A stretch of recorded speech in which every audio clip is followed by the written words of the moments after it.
All right. We are live, I think. Hello. Are we live? I got my red sweatshirt on. I have a tank top on underneath this, but the heat hasn't quite kicked in yet. But hello, everybody. It's Gamescom time. We got ourselves fun times to be had. You know why? Because it's our first freaking game showcase in a long-ass time to watch together. I feel like it's been a hot minute. Speaking of hot, it's been a really hot minute. I didn't get notifications. Well, I don't know. Don't know what to tell you. We are public. I'll never forget the time that we did a stream. I think it was the Game Awards. I think it was actually the Game Awards in like 2019 or 2018.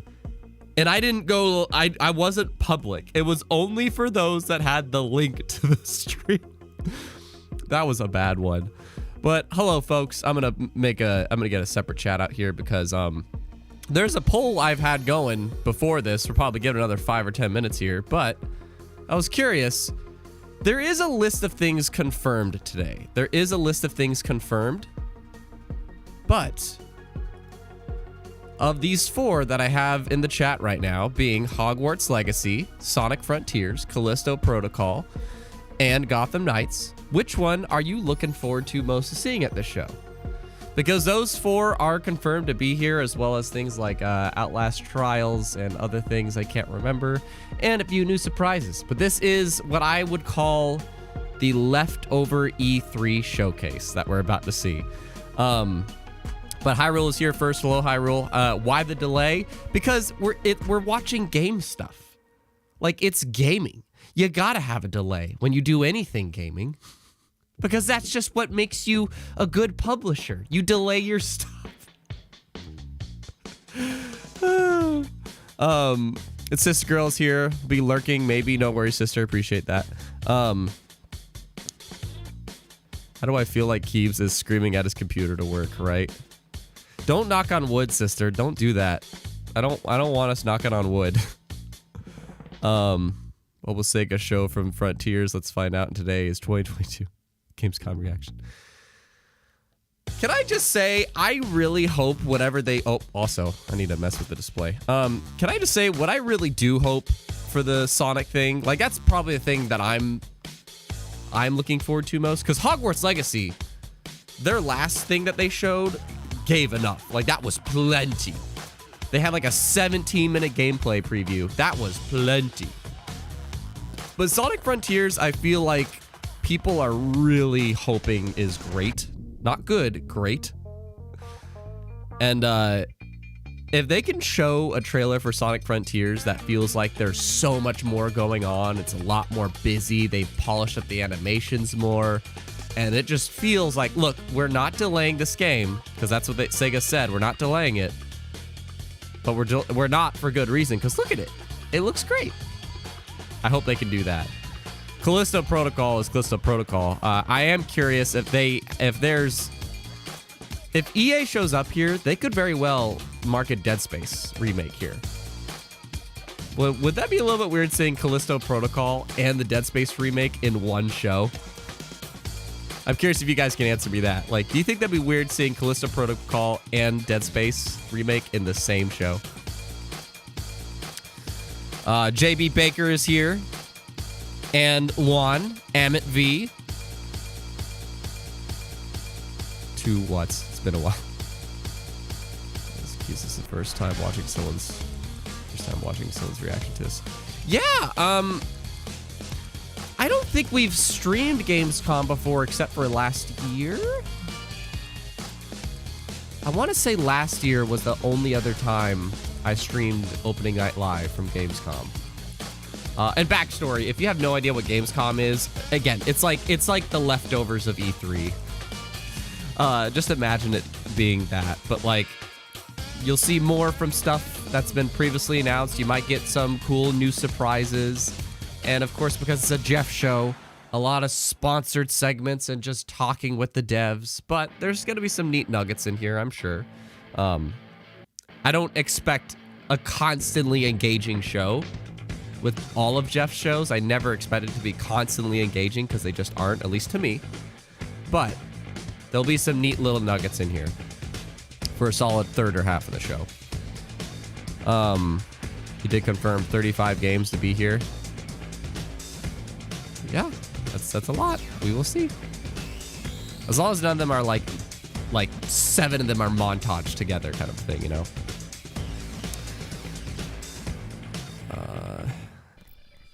Yeah, Luan, I'm with you. I'm hoping the best for Sonic. And Amit, somebody said in my Twitch stream yesterday that Hogwarts is already, like, pre-orders are available. So maybe I'm wrong about that. Sidebar. You already know what I voted for. Yeah. Is Gamescom only one day? No, Gamescom is, like, all week long.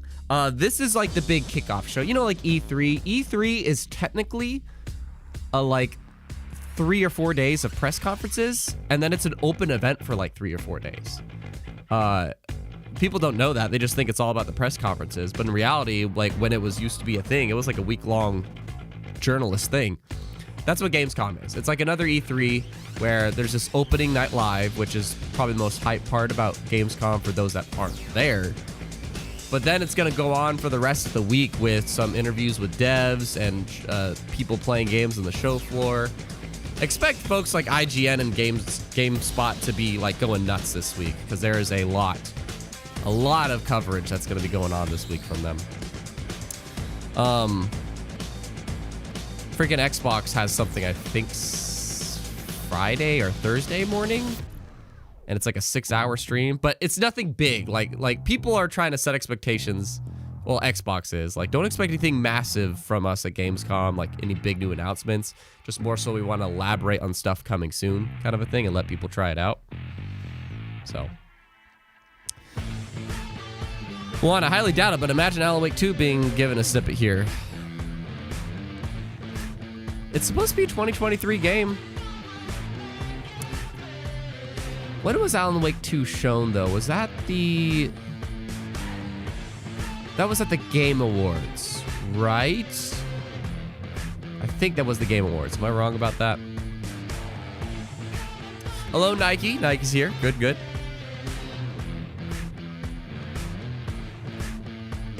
Hyrule, I am flattered to be... I'm flattered to be your first. What was that cringe? I've been moving with my new game. Jay Baker, I always appreciate you updating us on all the stuff you're watching and playing, man. I feel like you do that every stream. I always love seeing that. I can only, of all those things, I can only relate with Super Mario 3. No, not even, no, you said 3D Land, not 3D World. So nope, there's nothing there I've watched or played, but I hope you're enjoying them, man. How long is this show? It's supposed to be 2 hours, Amit. It's supposed to be 2 hours. So, and yes, everybody's confirming the Game Awards. Okay, so let's see how that poll did. So I'm gonna end that poll in the next minute. If you are here and you have not voted, 17 votes, nice. Which of these are you looking forward to most seeing? Because these are all going to be at the show. Gotham Knights, Sonic Frontiers, Callisto Protocol, Hogwarts Legacy. If you're in this chat, I'm gonna end this poll within like the next minute or two. Let's get our final word if you have not voted yet. Which of those games are you looking forward to most? Freaking Cuz Noah, what's up? What game are you looking forward to? And Jethawk, dude, what's up? I haven't seen that name in a hot minute. Good, man. I should actually prerequisite this really quick before I answer Noah's question. I think I'm a little bit sick today. I'm not entirely sure. I just know last night, if you were with me on Twitch last night, Twitch every Monday and Thursday at 4 p.m. Pacific Standard Time, be there. And tomorrow, wait, no, not tomorrow, Friday as just falls. But if you missed the first 2 episodes, it's probably too late for you. But last night on Twitch, people started to see I was like fading in the back half of the stream, and I was saying it was because of how hot I was, which is true. It was freaking hot in my room. But the rest of the night, I was just kind of like out of it. And then throughout the night, I felt like my nose was kind of getting clogged. And then this morning, I just still feel like my nose is a bit stuffy and I didn't sleep enough or something. So I might not be optimal in this stream. Emotionally, I'm feeling great, Jethawk, but physically, I have a feeling my body might be not working with me today. So if I start to seem out of it or silent sometimes, that would be why. Superstar. Okay, so the poll results.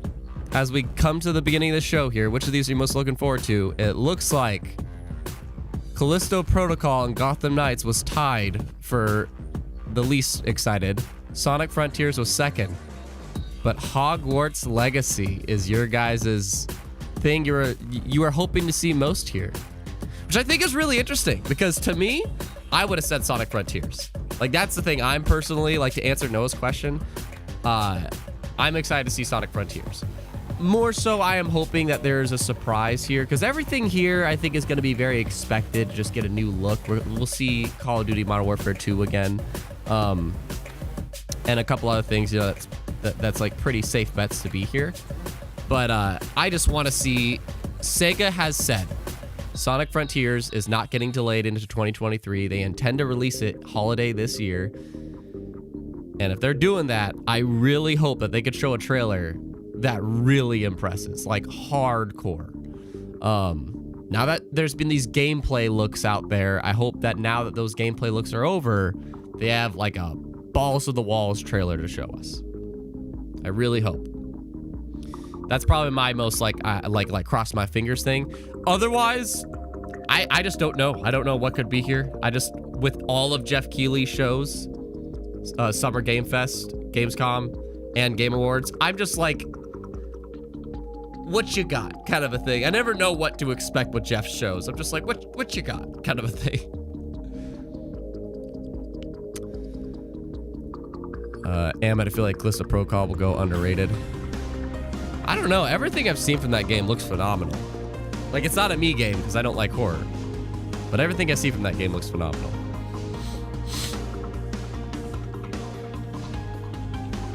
Gotcha, Jethawk. Congrats on graduating college, Jethawk. That's awesome. I'm glad to be streaming with you guys, by the way. Like, because some might say, like, man, we never have streams anymore. We do. It's just I do it like monthly with the patrons, and I do it like twice a week on Twitch.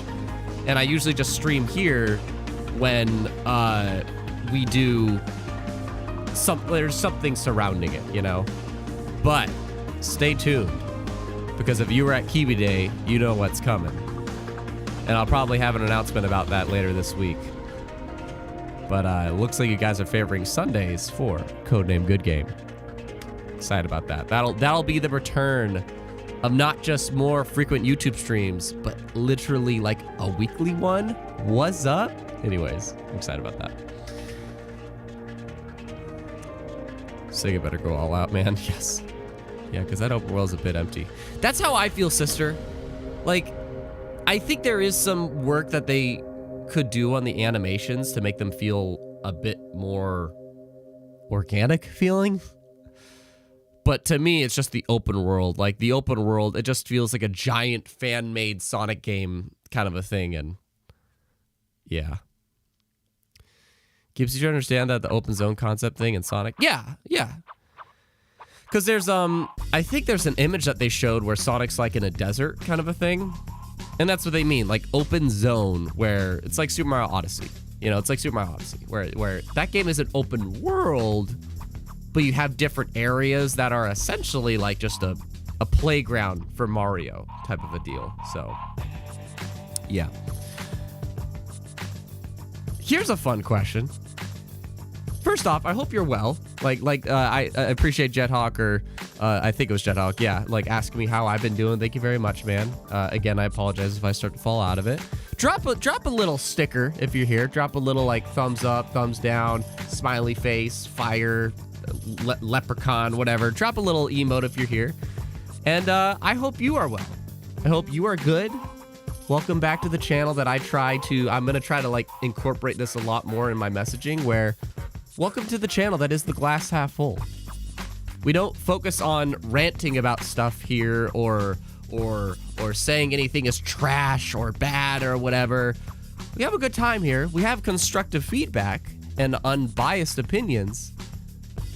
But here we just like to have a good time and be constructive about our opinions. So what's up? Thanks for swinging by. I appreciate you because you're choosing to watch this with me here right now live. It's really cool. So just thank you and I hope you're good. Okay. There's some emotes. There's some emotes. Keep them dropping. Keep them coming. Where's my... Oh. I'm out of it. Look at this. Look at this. I have like my water right next to me. It's this guy right here. He's literally right next to me to put in my cup. And it's right next to me and I'm just like, where's my water? Where's my water? It's like right there in my face. That's how out of it I am, man. Oh man. I'm gonna have to breathe. I took a B vitamin and echinacea. Hopefully that kicks in.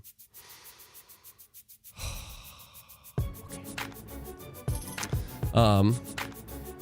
What's everybody else's hopes? Like, are you hoping to see that you think is possible? Like that you think is possible. I was asking my Twitch chat last night, like the over under. Do you think Final Fantasy 16 is gonna be here? Do you think Resident Evil 4 remake is gonna be here? Do you think you know, we're just kind of like listing stuff. So anything you think is like the slightest chance possible. What do you hope to see most? I love the emotes, guys. Thanks for dropping the emotes. Perfect. I forget YouTube is so delayed. YouTube is like a full 30 seconds behind or some BS. Whereas Twitch is like 3 or 5 seconds. It's crazy. I don't know how Twitch does it, but their delay is insane. Try some tea next time. I don't have tea and I hate tea. I really can't stand tea. I'm interested in the new IP from Detroit Become Human devs. Oh, they have been working on something, huh? Okay, hold on. Hyrule brought this up yesterday, Doki V. Hang on, I just want to confirm. I'm pretty sure I know what that is, but... Yeah! Yeah! This wild-ass thing, Doki V. They showed that last year, dude. And this thing was actually kind of fire. Oh, I'm with you. I do hope they show that. That thing was actually kind of fire, though. Oh, God. See, and this is the other reason it's cool for you to be here specifically. This chat, I hate... Look at this. New Smash character. I'm done. I'm freaking done. Grand Gift Auto. Breaking Bad 2. You're killing me. Sonic 2. What Sonic 2 are you talking about? Okay, Elden Ring DLC. That's very possible. Atomic Heart. That's actually a very possible one. I could picture that. Better Call Saul 2.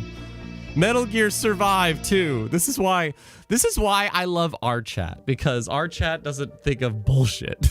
We're just actually here and able to get our word in.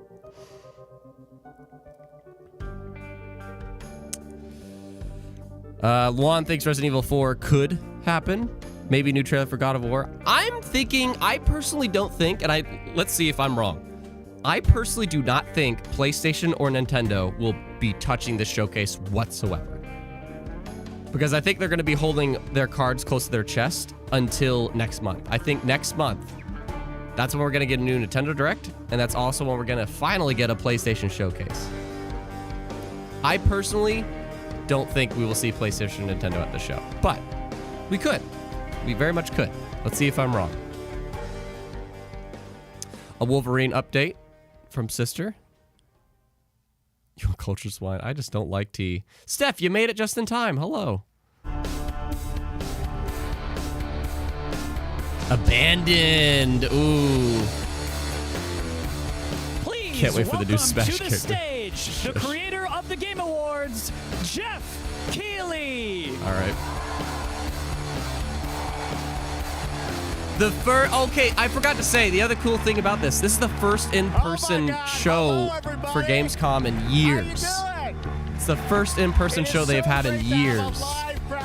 That's awesome. Germany for Gamescom 2022. I'm Jeff Keighley. It's our first time in years. I am so excited to be here with you. We did this in 2019, live in person in Germany. In the past 2 years, we had to do it virtually from Los Angeles. And in 2020, the first show that my team did together live was that August, Gamescom. And we connected with all of you virtually. And the fact that we're back here in person, I don't want to ever take this for granted before. So, guys, are you ready for a fun show? Yay! Well, I gotta say, we have a lot of great stuff for you tonight. We have tons of world premieres. The entire industry has come together to showcase the future for you. We've got games like Sonic Frontiers. Yeah, it's in Germany, sister. The Callisto Protocol, Outlast Trials, Hogwarts Legacy, Gotham Knights, and a lot of surprises of things that we didn't talk about in advance. So we've got some good stuff for you tonight here at Gamescom. Oh, come on. And I can't wait to get started. We've got 2 hours of stuff, so should we just get right to it? Yes. All right. To get started, we've got I love the roar of a live crowd, and because we got a live crowd, I missed the live crowd too. So let's start so things much off with our first world premiere. It's a new world from a brand new team that has a bold vision. Let's check this out. I miss the live crowd so much. It adds to like the feel of the hype to me. Like I really miss this. Cool. We want the community to build this. We want it to be their worlds. We want them to tell their stories in their game. I think it's human nature to navigate uncharted territory, to find a place where we're free to explore, to be creative, and to share amazing experiences. The goals are to make an experience that's unlike any other, which is such an exciting thing to be part of. I think ultimately, that's kind of been the big ambition, is to create this kind of open world that can be built out in every direction. I think it's every day is a new discovery and it's constantly growing. We've put a lot of focus, I think, on the current zeitgeist and what it means to represent yourself digitally. This is more than a game. It's a labor of love. It's a labor of passion. The dream is to create a whole new world for the next generation of gamers, and I think I know what this is. We've kind of captured that. Players will play a massive part in this. It's not going to be just our game. It's not going to be just what we decide to do with it. There's something in it that will definitely appeal to you, no matter what it is that you love to do. I think I know what this is. The thrilling aspect of all this is that people are going to get to see what we're doing for the first time. I'm just so excited for people to see what we've been spending the last 5 years pouring our hearts and souls into. And I'm excited to see how they feel about it. Even is this Blizzard? Just a little bit longer. Everywhere has become more than just a video game for us. And today, we're delighted to give you a peek behind the curtain at what we've been working on. Is this Blizzard? This is a hell of a start if they're starting with this.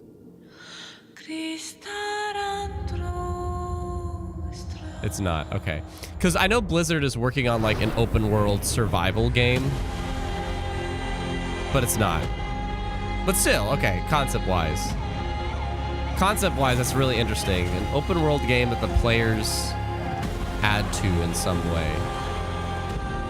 I've never even heard of anything like that.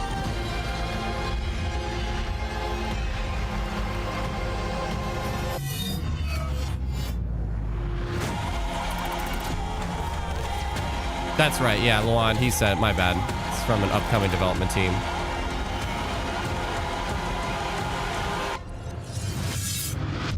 Everywhere.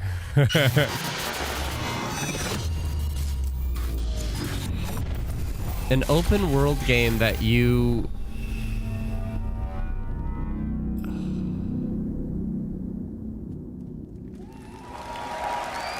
I'm curious to look into that because that sounds really ambitious. Like really ambitious. There you go, everywhere, and I'm sure you've got a ton of questions. And joining me now from Builder Rocket Boy is Adam Whiting to hopefully answer some of those because we're a little confused, but we want to know a lot about this. So tell us, everywhere, what kind of game is this? What can you tell us, Adam?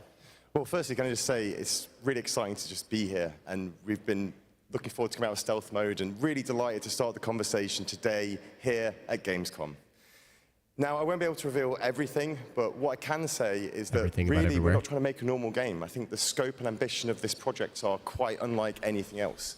We want to build a whole new world for gamers, and not just a place to play, but watch, share, create, hang out with your friends.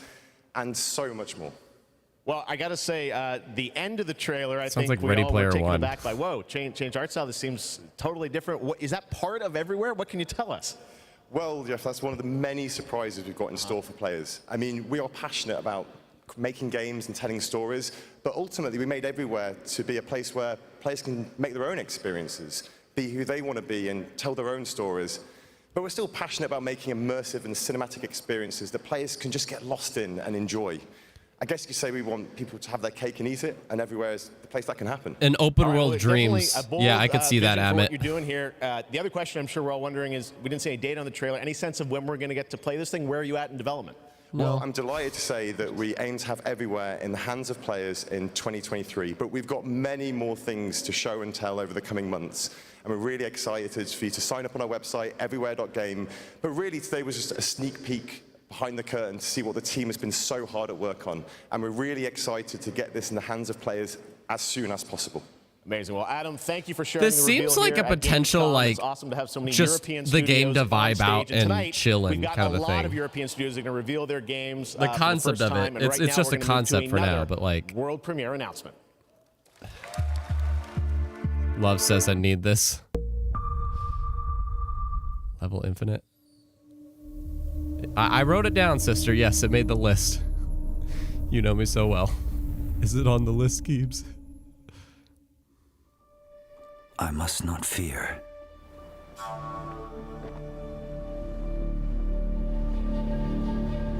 Fear is the mind killer.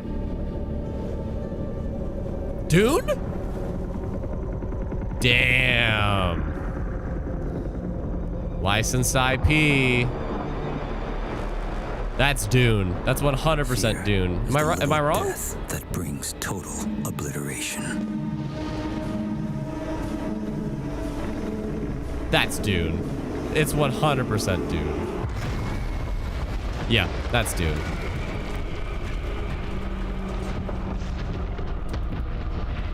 I'm actually super down for a Dune game. I will face my fear.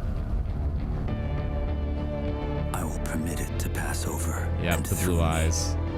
Yep.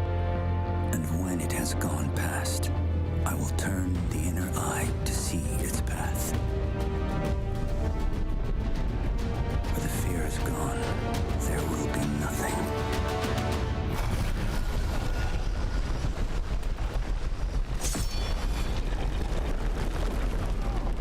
He's gonna ride the worm.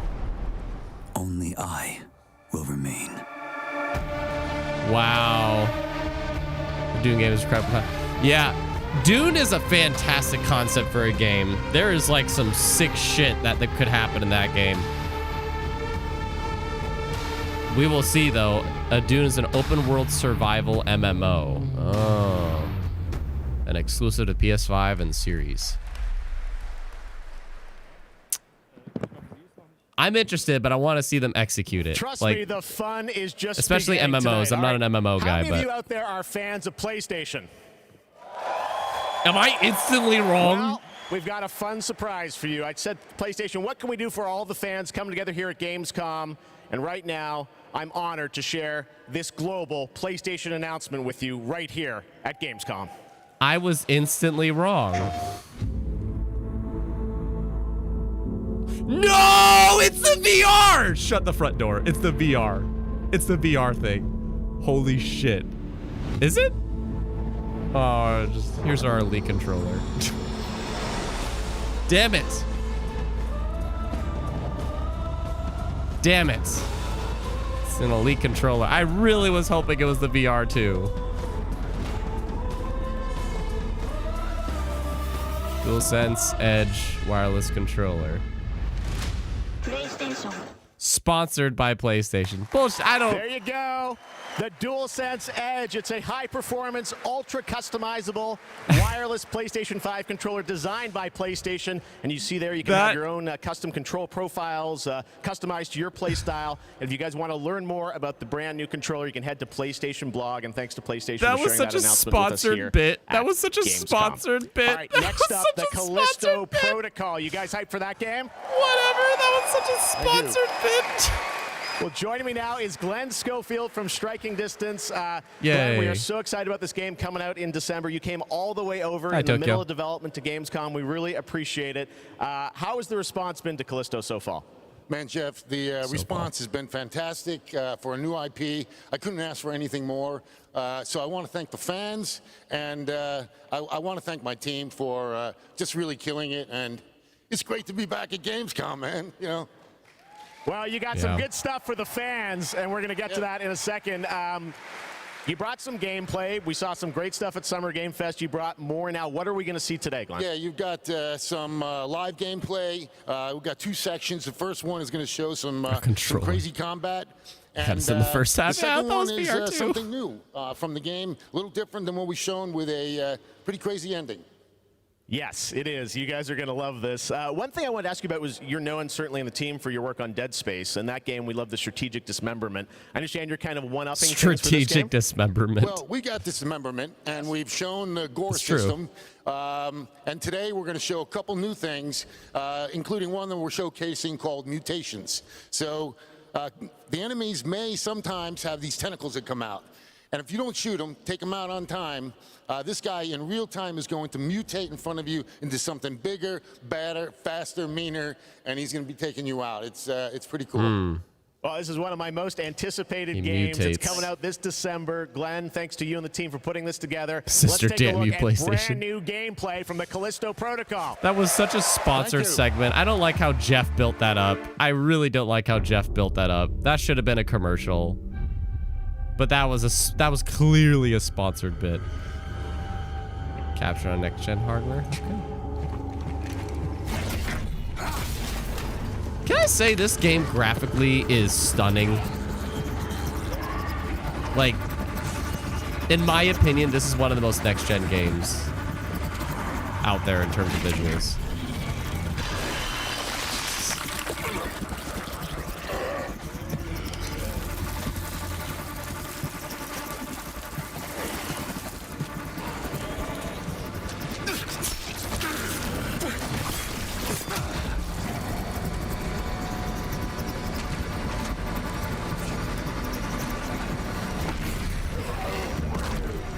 Freaking force.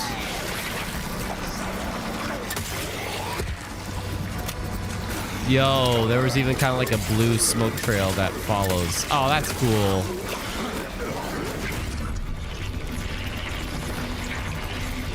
Just throw him into the meat grinder. Oh, he used him as a shield.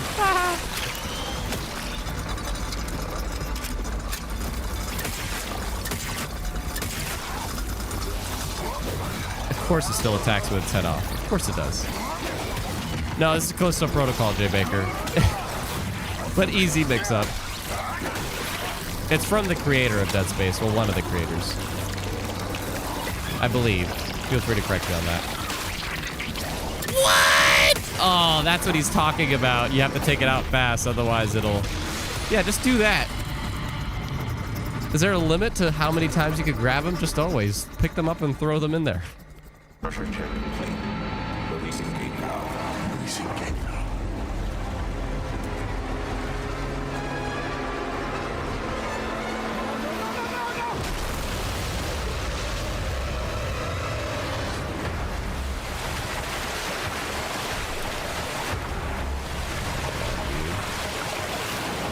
I'm not playing this game, but I admit every time I see it. This is the closest thing to Dead Space 4. The closest thing.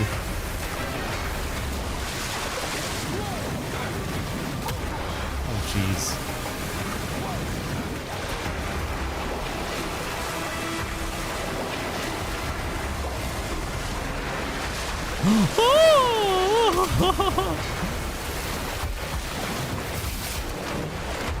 I'm done with horror games.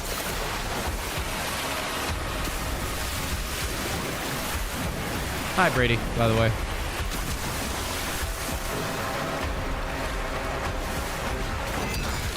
Jesus Christ. Yep. God damn.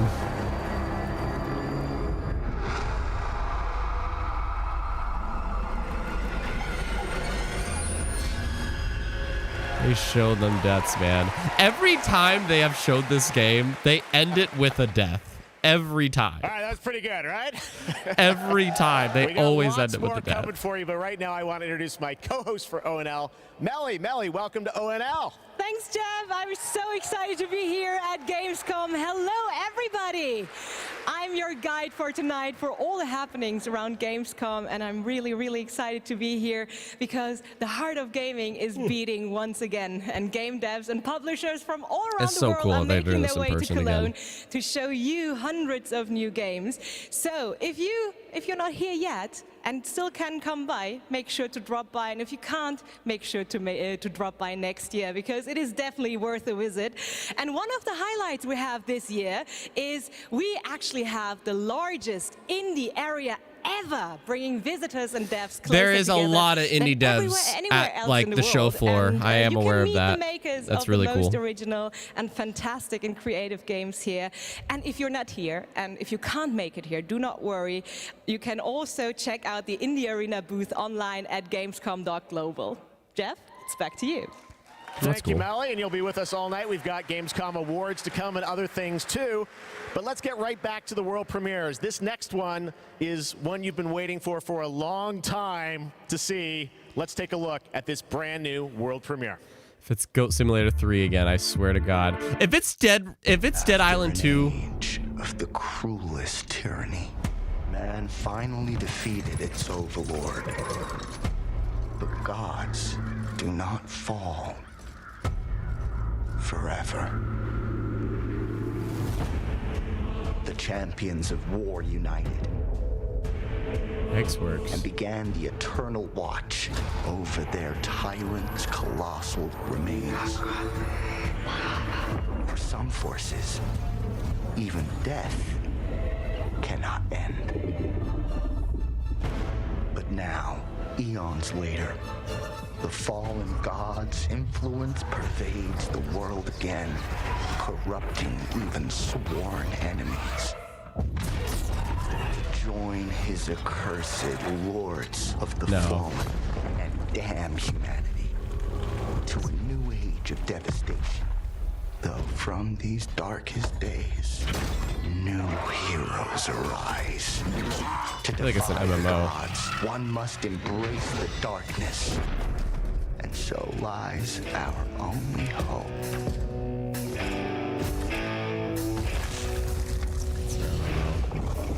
Sure.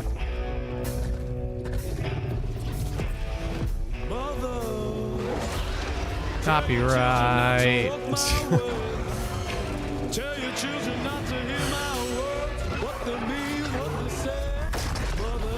Gorgeous cinematic. I mean, you know me, I don't care too much for cinematics. Unless it's an announcement trailer. Announcement trailers are fine. And this is a world premiere, so it's fine. Dope-ass cinematic. Darksiders. I recognize Hexworks. I don't remember what they've done, but I recognize that studio. I don't remember what they've done, though.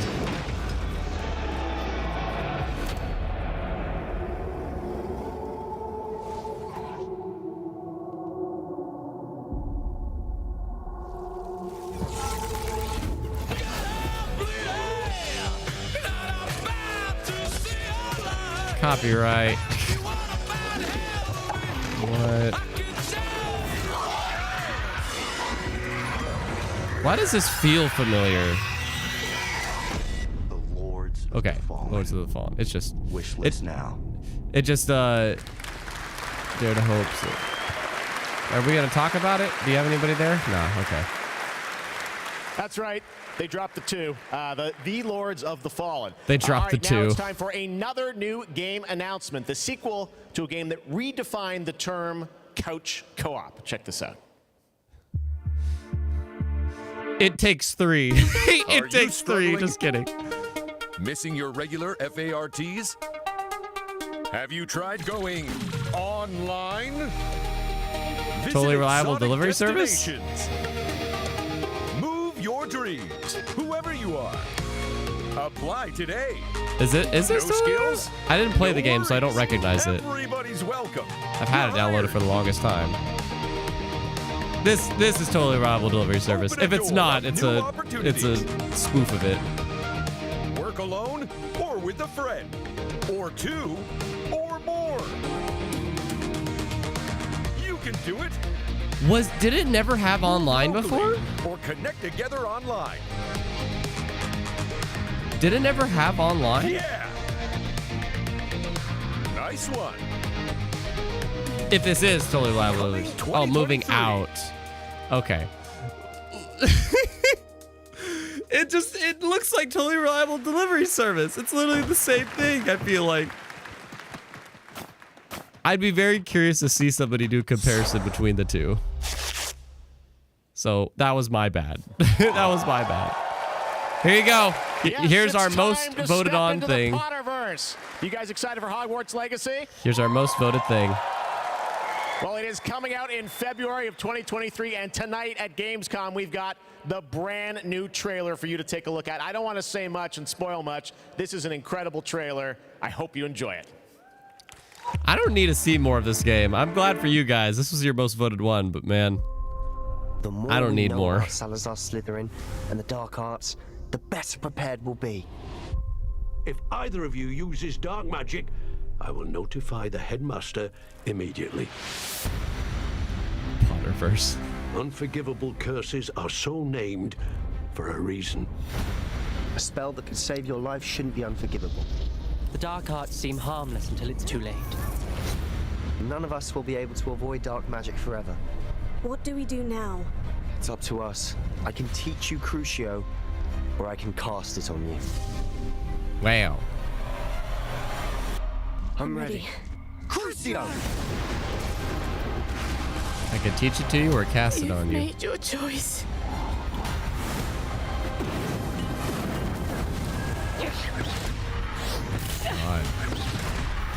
God. Damn. This doesn't even feel like it's the same game. They're just showing you go into the outside world. Is this the same game? What the frick, dude? What have the two of you done?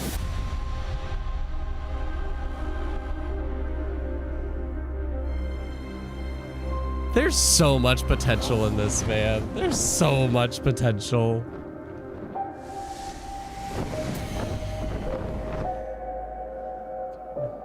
So you're gonna be able to ride that. You're gonna be able to ride that. Pre-orders start this Thursday. Man, there is a lot of potential for Hogwarts Legacy. There is so much potential for that game. The Borderlands now. Wow. Joining me is the founder of Gearbox Entertainment Company, Randy Pitchford. Randy, great to see you here. Wow. Thanks for the intro, Jeff. I think a lot of these guys probably know me from my work at Gearbox creating Borderlands. Any Borderlands fans in the house? Hogwarts Legacy looks fantastic to me. Some of you hardcore folks saw the leak, but I'm here to officially announce new Tales from the Borderlands. So, tell us about this. We remember Tales from the Borderlands. This is new Tales from Borderlands. This is new characters, new story. It is. You know, I loved the original game, and so that's why we got some of the original storytellers and writers that were back in the day at Telltale and developed an all-new storyline with all new characters, created with production from Gearbox Studio Quebec. It's an all-new experience, and we're here to show it for the first time today. You guys want to check it out? Let's do it. It's coming soon, too, right? That's right. Coming in October of this year. October this year, all platforms. Awesome. Well, let's take a look, Randy. This is exciting. New Tales from the Borderlands. First at Gamescom. If one enjoyed the first Tales of Borderlands, I actually heard good things about that. It was a Telltale game that was actually pretty good. Start bloody. They end bloody, too. Sometimes, all it takes to change the galaxy is a trio of losers trying to get through a bad day. We are in the middle of a TDR invasion. Leave immediately! This area is now under TDR jurisdiction! They think there was a vault key being kept on the station. If we can find whatever's in that vault before TDR does, we can change our lives.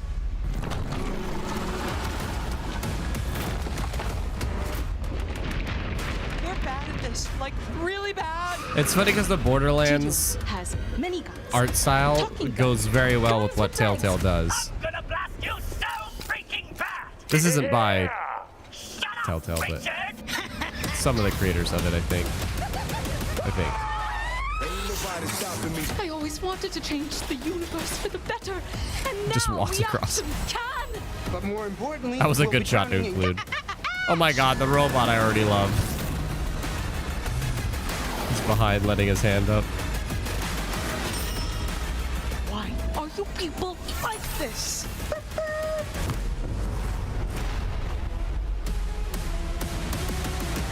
If you happen to see any corpses along the way, don't worry about them. They're just, yeah, don't worry about them. Okay. Okay. Come back to the city and join the deadliest spectacle of this season. Oh. I'm gonna tell I swear you I thought a that was Gotham story Knights. about a species that survived millennia. Jay Baker's excited for that one. Nice. Homo rhodesiensis, Homo erectus, all of them wiped out by the deadliest species of all. Us. I am Astrid. This is the new arena. And my advice for you, stay alive. Oh god.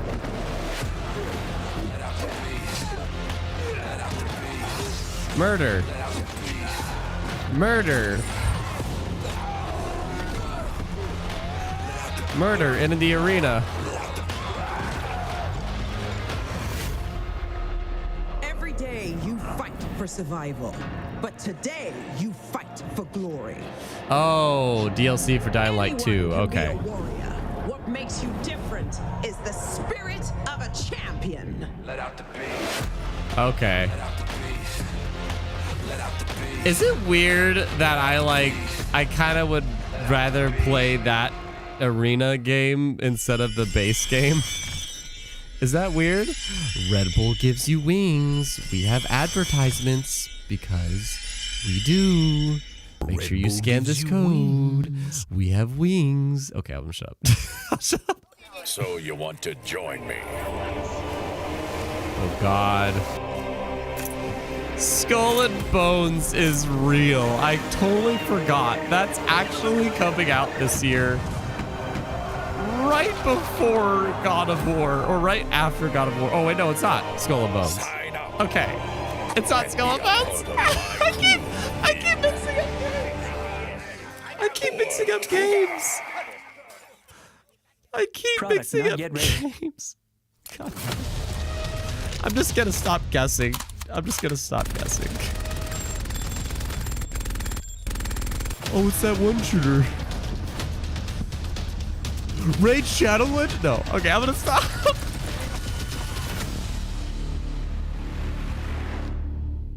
Okay.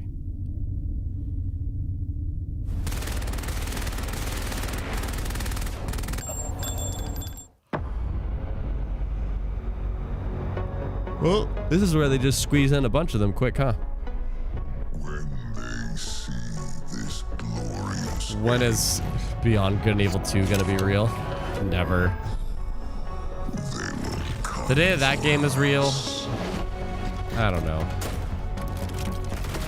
Well, I'll be riding unicorns to work. savor the fruitless struggle to its last drop. It's who they are. Why am I hearing, not Atriox, Let them come and see. Esherim.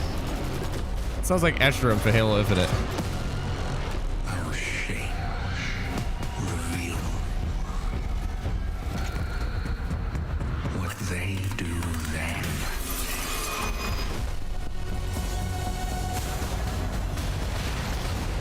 Unshackled. It's Fall Guys. It's Fall Guys. They are.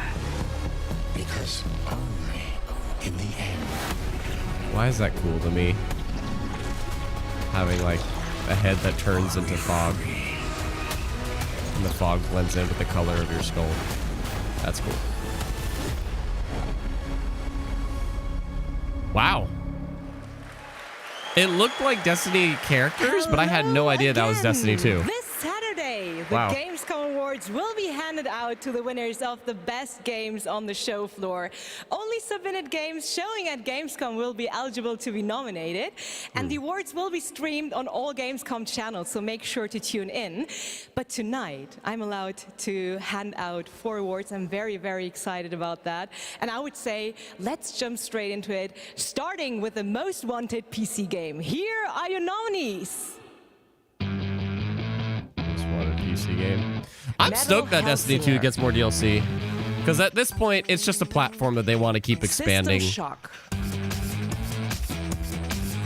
And I know a lot of people that are still enjoying Destiny 2, so Dark Tide. that's cool. They just get more content if they so choose to now, basically. And the winner is... And the developers get paid. Helsinger. And here to accept the award is Sheila Wikström, executive producer at The Outsiders. The stage is yours. Metal Thank you Hellsingers. so much. Wow, this is a lot of people. I was The action practicing game my that's speech based a off lot, of but music, Of course, yes. you know, when it's as much people as there is right now, you'll blank. But I want to say that I am honored to receive this award on behalf of my team. The team behind Metal is an amazing bunch of people that I'm so lucky to be working with every day. And the truth is, making games is super hard. When I started out, I don't think I really realized how hard. And what I learned is that focusing on compassion, kindness, and empathy just as much as any other craft in games would be the key to successful game development. And it's precisely those qualities that my team possess and why I'm so privileged to be working with them every day. I love you guys at home. I miss you so much. So what I want to say to you, my industry friends and colleagues, is treat each other with heart, kindness, and respect every day. Make games with humanity. Thank you so much. Congratulations once again. And Jeff, back to you. Let's see how many more of those come out. The world premiere train keeps going. It's time to move to the world of Sonic. Any Sonic Hedgehog fans out there? I kind of want them to say, don't blow your loads, man. You got out the big ones right away. And we've got a brand new trailer for you and confirmation of the release date, too. Check this out. Oh, shit. The release date? Dude. Oh, okay. Oh, shit. Please don't be a cinematic. Please don't be a cinematic. Show the game, please. Submit. Your reckless actions endanger the world. Oh, shit.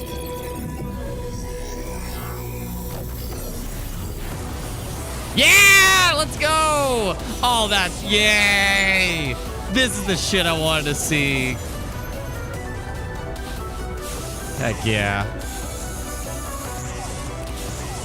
All the different zones you go to. Good, good.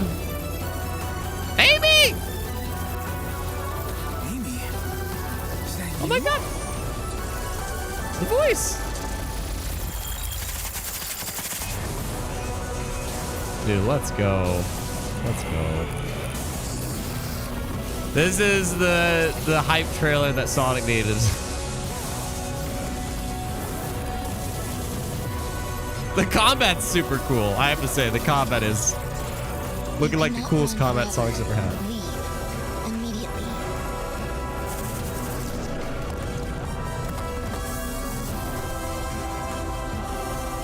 So I guess they'll have some in-game, or they'll have cinematics interrupting the game. December 12th. Dang it. Okay. November 8th. You're gonna release that 3 days before God of War Ragnarok? You're crazy. Sonic Frontiers. You're All right, crazy. Well, another European Sega. studio wanted to use Gamescom ONL as a platform to announce Sega. another narrative experience. This comes from a French studio. Check this out. Sega. Why would you release it 3 days before God of War Ragnarok comes out? Here's your quantum dream. Why would... so okay. many things behind us. Wow. That wasn't bad, though. That was a good trailer. Memories. It didn't quench my fears about the open world, but... November 8th. Yeah, so November 8th. They sink in time.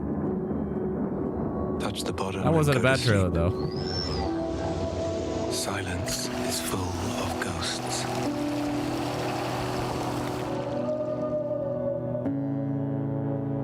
And here, voices can only come from the deep. Deep under the waves.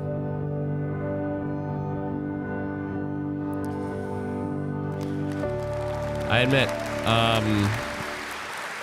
that's going on the list. It seems interesting to me. It's time for the goats. Ready for some goats? Thank you for clarifying this time. Today, but we are here to talk about Goat Simulator 3. We got to Thank pronounce you this back for at Summer Game clarifying. Fest. And now it's time to see the gameplay of Goat Simulator 3 for the first time. Thank you. Let's check this one out. For clarifying. Okay. Holy shnikes.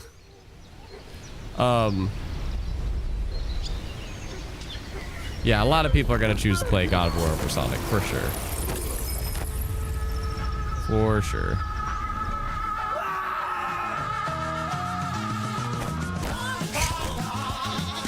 I'm a little bit worried about them blowing their load too early because we're only in the first hour and they've already dropped the stuff that they said that they would drop.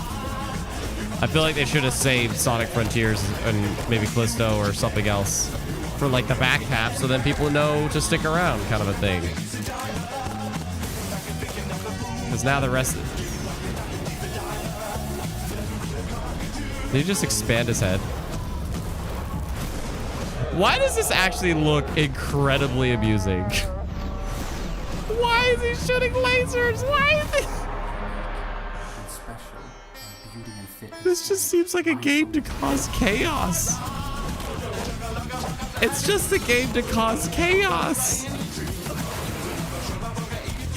Why are you a rhino?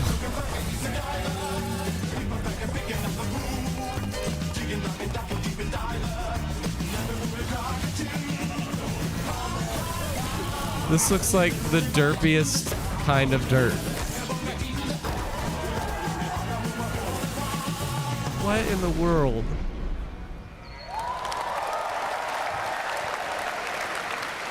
It's a next-gen exclusive? Really? Really? November 17th. That has literally about everything you could imagine in it. Goat Simulator 3. All right. Literally everything. I got everything. started in the industry, and what I loved doing when I was a kid with my brother, we would play PC adventure games, and I grew up That actually looks like a hell of a lot of LucasArts fun. and Sierra adventure games. You guys remember Monkey Island by chance? No, Brady, ever since Sonic Frontiers was announced, it was announced for all platforms. Monkey Island in development right now. Ron Gilbert, the series creator, is back. You may have heard about Monkey Island. Return to Monkey Island. And tonight at Gamescom, I am so excited that we get to announce the release date. Or actually, I don't. We get to go to Stan to tell us the release date. Check this out. Monkey Island, man. This is one of those cult things where it's like, the people that are excited about this are freaking excited. It's your old pal Stan coming to For you so through many the years. magic of marketing to let you know that your search for quality entertainment is about to bear fruit. But I wouldn't be doing my job if I just dropped the details on you without a little build-up. I want you to see the kind of fine dining establishments you'll be visiting, like this one. Get lost. And if escapism is your cup of flavor, you can't do much better than this exotic and extremely remote island. Stay back! How did you find me? Return to Monkey Island launches Telling you, man. September 19th, which happens to be International Talk Like a Pirate Day. But you don't have to There are wait. people that You can are order it right through the now, moon excited before for it's this. even out. Something we in the marketing industry call I myself am not aware as a of bonus, it. I'm ready to But I unload get it. this shipment of beautiful horse armor to anyone who pre-orders Return to Monkey Island. It'll look fantastic in your inventory. Oi, you missed a spot. I've got to go now. I've got a lot of irons and a lot of fires. You know how it is. He's in But I'm jail back to doing seal it. Every scene I'm in He's in- Return to Monkey Island. I'll I'll see you there. He's in jail, dude. All pre-order customers will receive the exclusive horse armor item in their inventory. Please note that the horse armor has no practical use in-game and in no way will contribute to the gameplay, puzzles, or narrative of Return to Monkey Island. Oh my God. A month away, and I love the horse armor does absolutely nothing. It just sits in your inventory. It just sits in your inventory. All right, now let's turn to the world of Unknown Worlds, the creators of Subnautica. As we've teased, they are here today at Gamescom to unveil a brand new IP, and it's a departure from Subnautica. It's a brand new turn-based sci-fi game, and we're going to reveal it for the first time right here. Actually, special guest is. Let's check this out. I am actually stoked to see this. That is so cool. I haven't played Subnautica, but I've heard so much good about it. You might know and it's cool to see that they're making a new game, like a new IP, different style. That's cool. That's awesome, man. Good for you. Over the last few years, I've been working closely with my friends at Unknown Worlds on the exciting project we're revealing today. You, of course, know Unknown Worlds for creating immersive and fantastical worlds like the incredible Subnautica series. When they reached out to me, I was absolutely thrilled to help craft the expansive sci-fi universe in which their next game is set. This secret has been a hard one to keep, and we're so excited to finally show you what we've created together. So, without further ado, sci-fi turn-based game is Moonbreaker. Moonbreaker, from the team that did Subnautica.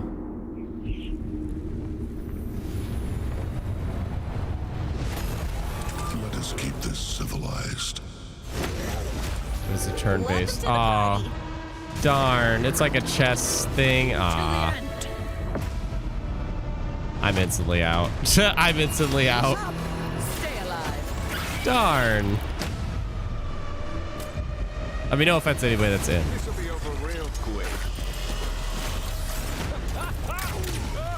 Oh, me. Get over here. Ready? Okay.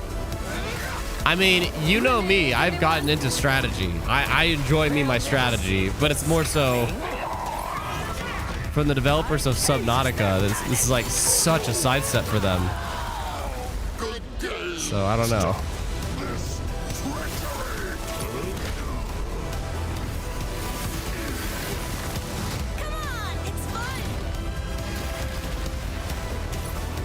Okay, this is a tactics game. This is a tactics game without animation, basically. And I actually wouldn't mind this if it was animated. I don't know if I'm into the idea of it just being like a chessboard. But if they were animated, because I am now a strategy person, I would actually be somewhat into this. And that is actually really cool that you could paint them. Okay, I guess that's why they couldn't animate them. That makes sense now.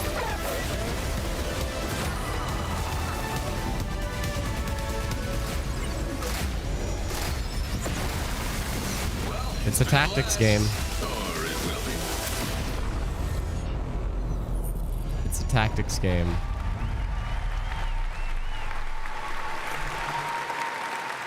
I'm okay, but for those that are big fans of Subnautica, they might be a little bit, darn it, kind of a thing. So different than Subnautica. So Yes, tell us, it's so different from Subnautica. You guys like to kind of reinvent yourselves every game, right? Yeah, so people thought we were kind of crazy for making Subnautica after making Natural Selection. We went from a strategy shooter to a pacifist underwater game, survival. So I feel like we've done this before. Experiment. We love changing genres. But I'm hoping, our Subnautica fans will still come along for playing a digital miniatures game. I hope. Well, it's so cool. A digital miniatures game. Everyone loves miniatures, but how do you translate that into gameplay? What is the gameplay of this game? So we're kind of channeling like a Guardians of the Galaxy or Firefly kind of feel. So you can see that from the colorful art style we have. So you choose a captain and 10 crew, and you build a roster, kind of like a traditional miniatures game. And every unit in the game is really like strange and special and kind of game breaking.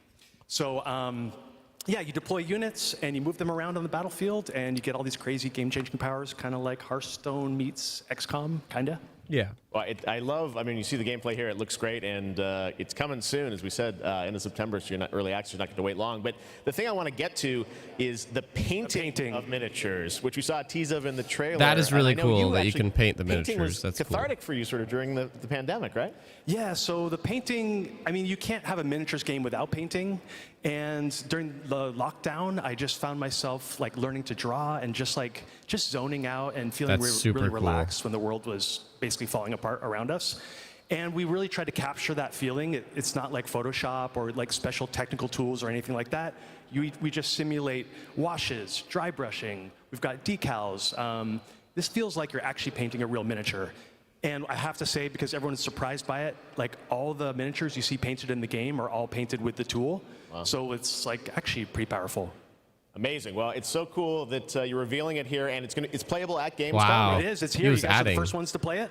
Wow. And oh yeah, it's more.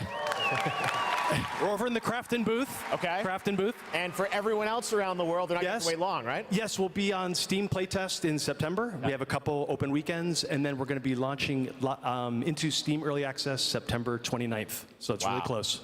Only a month away, Moonbreaker. Charlie, thank you so much for coming all the way out here. Thank you. I know you had a tough time My pleasure. getting here, but Thank you, everyone. All right, Charlie Cleveland with Unknown Pretty Worlds. Thank you last so much, minute Charlie. announcement. It's coming out next month, and they just announced it. Another Damn. game with a very catchy tune in the trailer. Check this out. Unless it's. Just kidding. Friends that invested all they had on a shady site that looked like a scam. It said buy this magic card. Steffi, are you here? I feel like this is a Steffi game.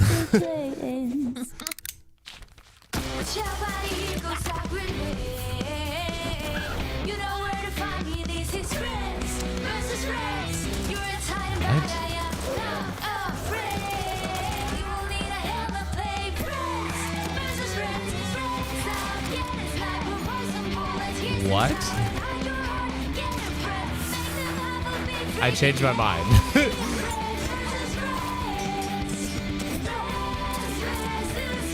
Oh, it's a card action battle. Friends versus friends. This has become a thing, I feel like the past year or two, right? Like, card combat. Inspired by I the feel like that's familiar become a story thing. of Pinocchio, Lies of P is a new action Souls-like game that is coming out from NeoWiz, and you guide Pinocchio on his unrelenting journey to become human. This game looks absolutely great, and we've got a brand new gameplay trailer to show you, and this game is also coming to Xbox Game Pass on day one. Let's check it out. Cool. That's the thing I like about Game Pass, is that if it just interests me enough, then cool. I could just try it. You play a roguelike as Pinocchio. I hope this reaches you. This city is falling apart. Chaos, madness, death. Pinocchio. And there might be no going back. But you can change that. What? It depends on the choice you make. Truth or lie.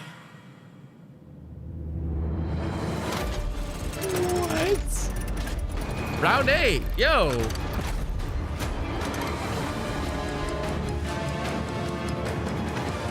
This was announced previously, and I heard it on a podcast just yesterday, so it's funny. Too much of you. But I don't have a choice.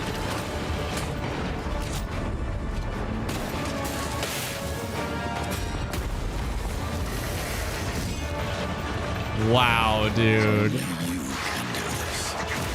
Wow, dude. Please. Help me. Wow, dude.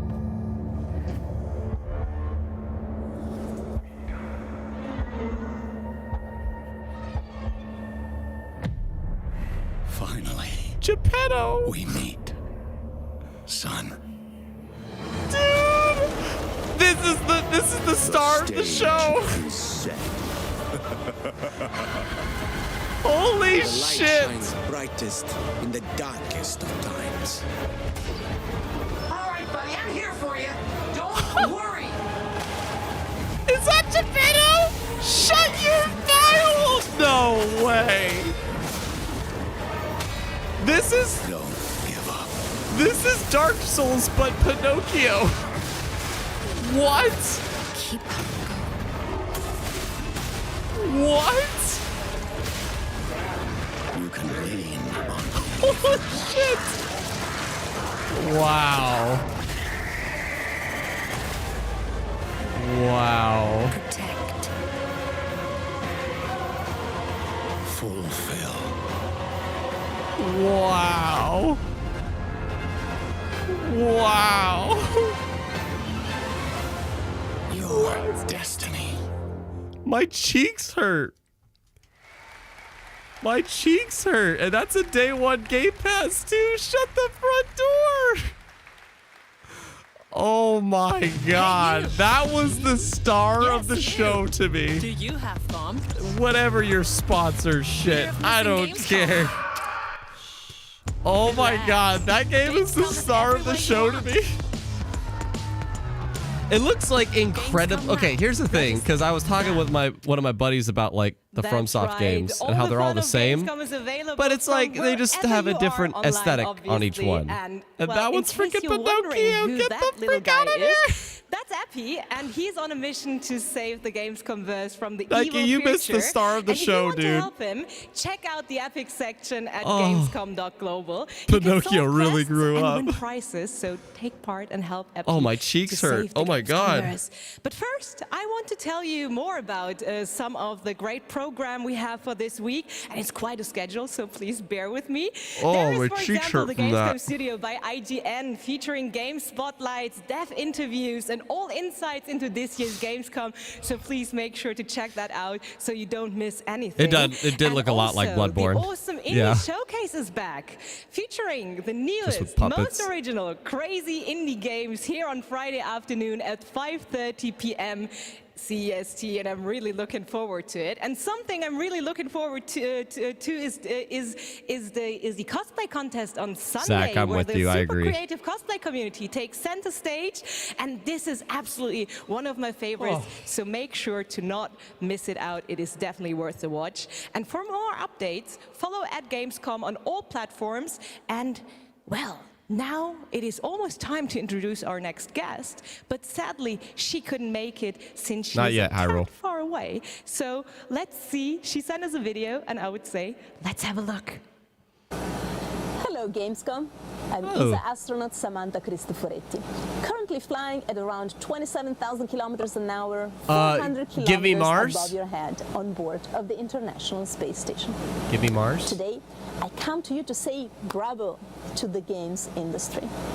We see how many space games Or you've just been creating cool recently. astronaut Those praising missions games. you send your players on aren't just great fun.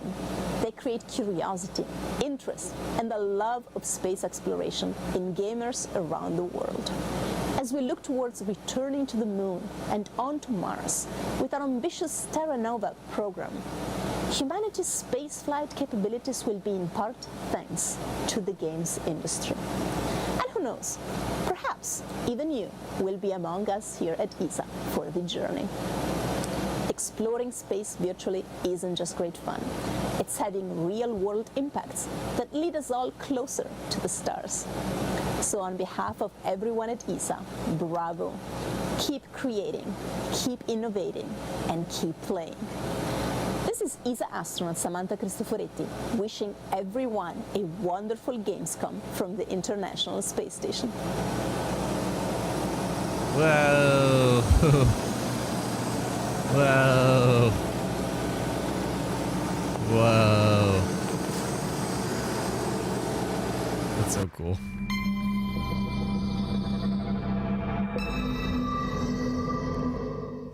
Sponsored by European Space Agency. Oh, wait a minute.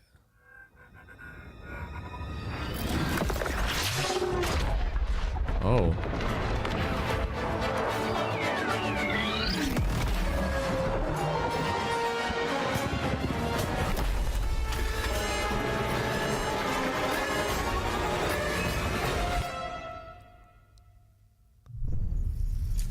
There's too many things to list, Tokyo.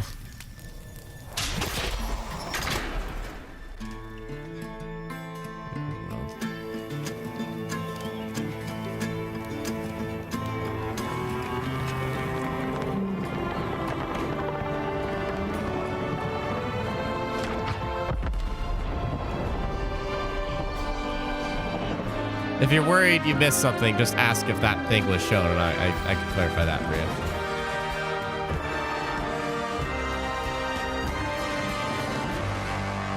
Stranded. Alien Dawn. Oh, cool! You show a cinematic and image and stuff. Thank you. I have to be honest. Oh, okay. That's cool. There's like a little tactics part of it. The only base game, whatever you call it, I want to play, settlement game, looking at games for is Lightyear Frontier. One of the things God, I I want to most play that impressed so with this bad. year is there are a lot of European studios that want to debut games here, and also a lot of brand new IP, brand new worlds, and we're going to introduce one of those to you right now, and I think you're going to get pretty excited about it. Check out this world premiere. I really wish they saved. I really wish they... Asobo! Is it not a plague tale? Asobo be busy, dude! Deck 13? I don't know Deck 13. The sand has memories. Memories of our past. When gods walked this world. And our heroes stood amongst them. It's definitely just a cinematic because Asobo's still wrapping up Plague Tale. But the gods' vanity grew. And in their struggle, we were cast away. Only remnants of these stories remain. In the sand. In the ruins of this shattered, broken world. A new IP. From Asobo, and I forgot the other studio. Interesting. So kind of like medieval fantasy, but there's a ship in the sky.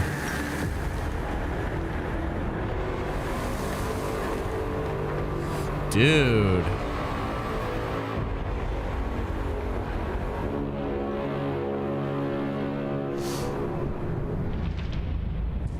If you don't know who Asobo is, they're the people that did Microsoft Flight Simulator and both of the Plague Tale games. I think something else as well. They've been kind of coming up as like a game studio that people have their eye on for, like, kind of like Arcane, just like one of those critically acclaimed studios that just nails it every time.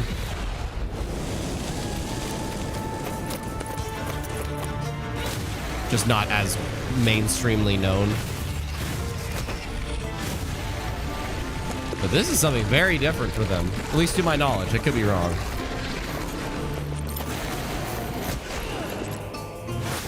Like an actual combat game too. That's really something different for them. I think.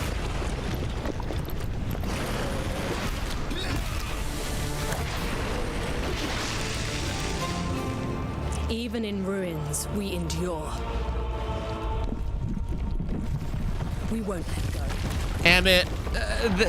Jeff tends to do that. For now, They always put their good shit at the beginning, and then just we have to deal with an hour and a half or an hour of dragging until hopefully something decent at the closing. Gods. Atlas Fallen.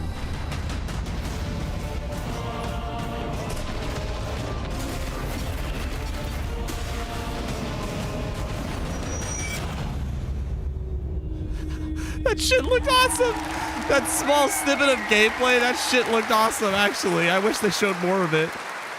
Atlas Fallen That looked awesome. in 2023. Now, a classic Just riding around in the desert. In the late 90s shit. is Homeworld. Did anyone else play that back in the day? That looked dope. Great PC space RTS. Well, a brand new Homeworld is coming out next year, and we've got a brand new look at some new gameplay from Homeworld. Let's check it out. Deck 13 made the surge. Oh, okay.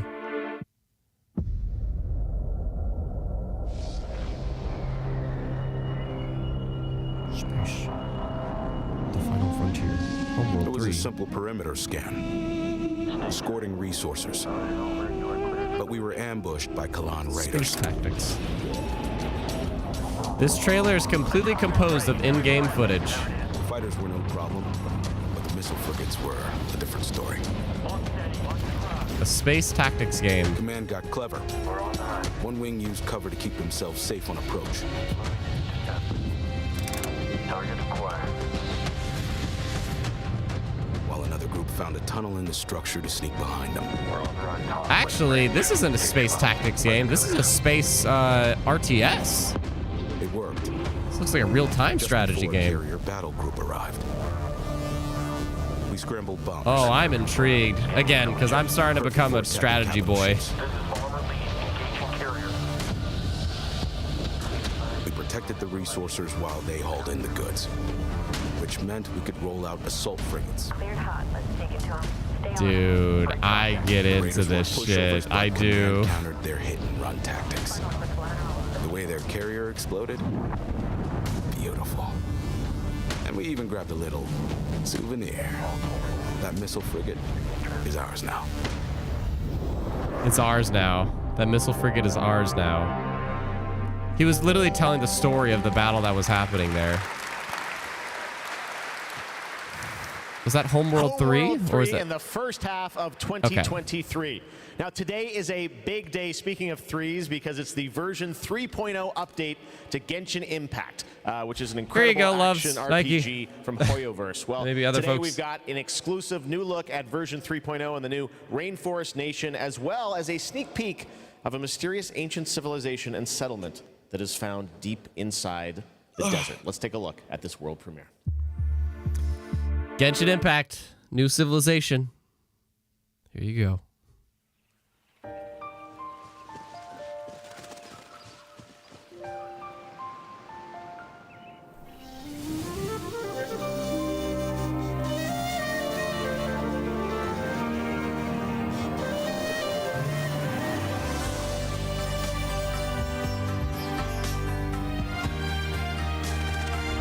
It's so amazing, like, I didn't know what to expect from this. I never expected this game would still be going strong. Not just going, but it's still going strong. Can't see.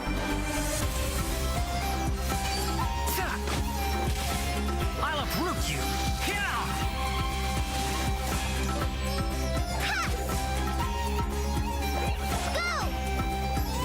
Come on, let's go. There's a fortune to be made. You're more than mine. Let's sweeten the deal. You know,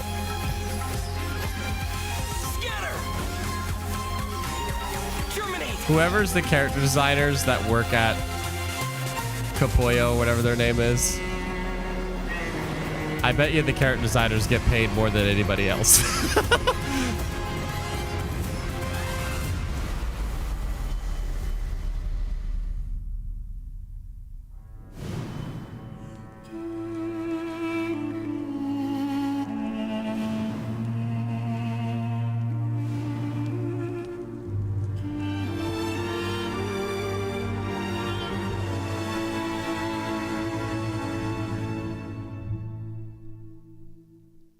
Go. I'm not falling down that rabbit hole. I refuse. I refuse. I will never escape. Help me. What an absolutely beautiful game. And that's not all from Hoyoverse, because they also have Honkai Star Rail in development. It's a Hyrule, you got interstellar adventure with strategic turn-based combat. And now we're going to take a new look at the story and adventure that awaits you in Honkai Star Rail. Okay.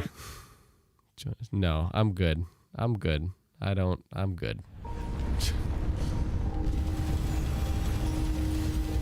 But man, Hoyoverse is just going. They have like 3 games. What, that they're going to support now? Are they going to keep adding to it? Holy Toledo.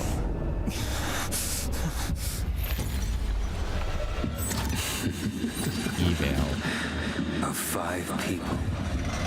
3 must You don't join us. Don't fall down this rabbit hole.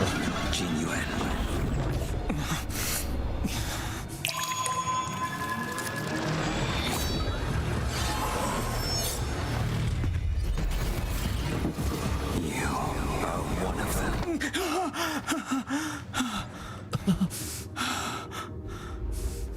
It's a cool The feeling. Xianzhou is in danger. This man, he...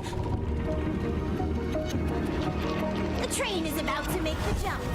I do like my wallet, loves. I do like my wallet.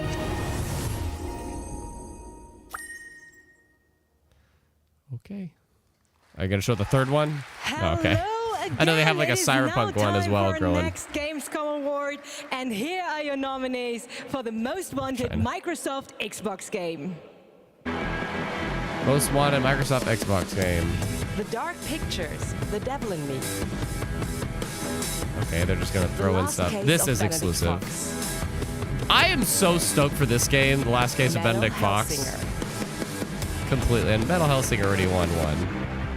Just those three? What are you And talking the about? winner is The Last Case of Benedict Fox. They're not saying like And in here general to accept the anticipation, award but is I guess the Bartek ones that are on the Leszczykowski, floor? Creative director at Plot Twist. I don't know. Congratulations. Thank you. It's quite of a shocker for us. We just love good Metroidvania games, and we are working hard on making Benedict Fox just that. Benedict Fox, and man. I would like to thank Xbox team for their support, and Rogue team for being the best publisher ever, and especially I would like to thank my team in Krakow. They are crazy talented, and my hands hold the award, but their hands make the game. Dziękuję wam bardzo. Thank you. Congratulations once again, The Last Case of Benedict Fox. And Jeff, back to you. Thank you very much, Melly. Anyone here a fan of Justin Roiland? Rick and Morty? Well, he's got a brand new game, which you may have seen at Xbox's show in June, called High on Life. It is coming I was about to say, why isn't this nominated, or why isn't Party Animals, or Somerville, or a bunch of others? Scorn. Talking guns. Like, they only in a talked about boss those fight. three. And that's all I'm going to say to set this up. I think you're going to really... This is a trip. Check this out. World premiere of High on Life. Dude, High on Life, a game where your guns talk to you. From the creator of Rick and Morty. Dude. This game is either going to be really annoying or absolutely hysterical. One of the two. Oh, boss fight. Wow, we're actually hitting her! Wow, we're actually hitting her. Crap! That was cool!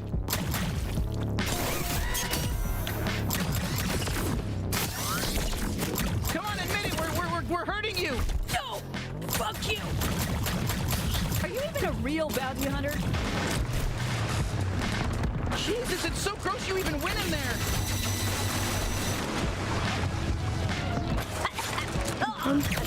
He talks to you, dude. It's stupid. Yeah, so stop diving into it! Shit, she's filling the place with sludge! Stay in the air! Better not fall in! Hey, I'm still here. You can still use me if you want. Even your one's holstered? Deflect attacks. Did you know that? I'm not just all about stabbing. Well, I'm mostly all about stabbing and tethering, but I can also deflect attacks. The knife is talking to you.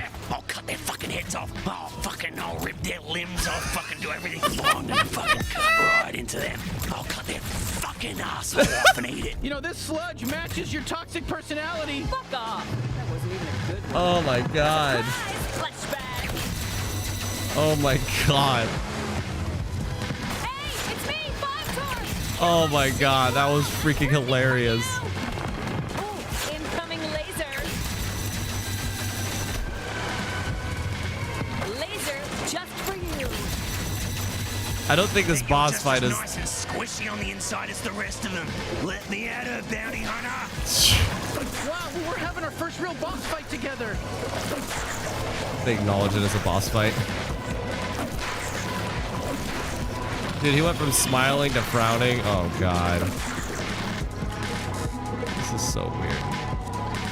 I don't think this is the best boss fight to showcase the game, personally. Like the actual gameplay.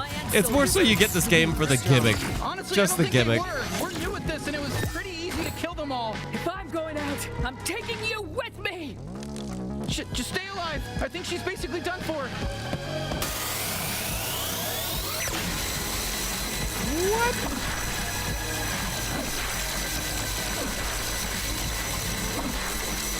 Just stay alive, he says. Just stay alive. She's basically done for.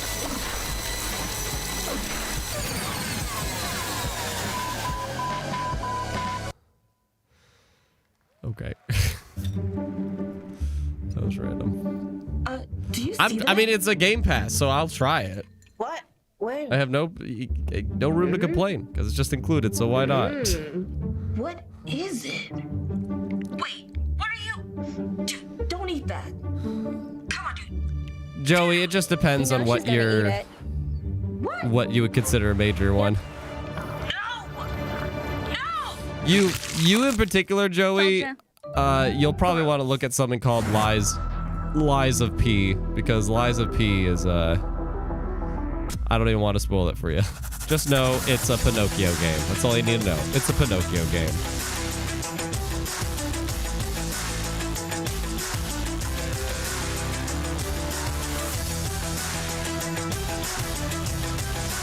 Bug's Life. No, High on Life.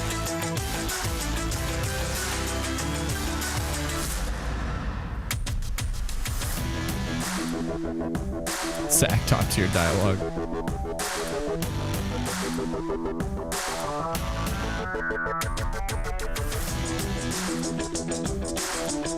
Yeah, Nike, I would play the, I would be more, I should say, enticed to try the Genshin games if they didn't have the gacha elements to them. Yeah, because I like my wallet. Yep, there's a new Tales of Borderlands. I don't know what all this is, but they showed a new Sonic Frontiers trailer that was probably the most hyped trailer that Sonic Frontiers has done. A new game from the people that did Subnautica. That is a very big. It's not the same as Subnautica at all. You've been selected Asobi, from what are you among still? thousands of candidates. Hey, Cutter. To join the Lynx family. Oh, just Focus This is Entertainment. more than just a job. I thought that was Asobi's logo. Opportunity. You ever miss it? I'm looking up Asobi's logo. Lynx, making the world a better place.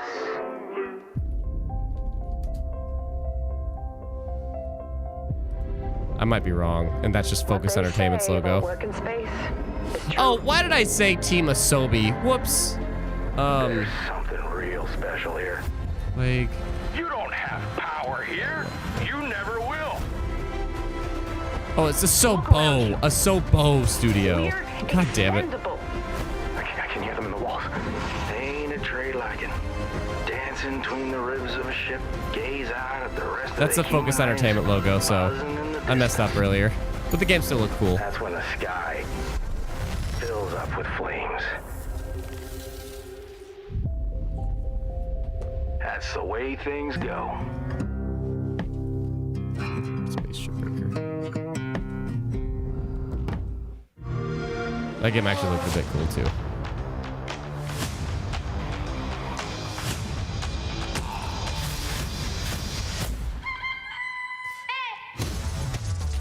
It's actually kind of. Oh, wait a minute. Can we get some dates on some of these? Slime Rancher 2. When is that?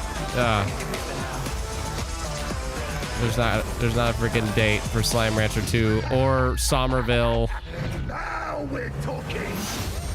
It is very cool they added Immortals though. This is Dreamlight Valley. I'm not playing Immortality. I don't think I have the patience, but High on Life I'm down for.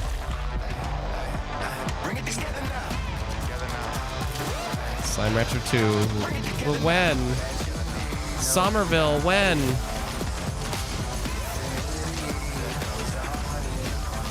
I need Kin. I'm actually noting that. And that's next year. This is next year. Okay, actually some of those are this year.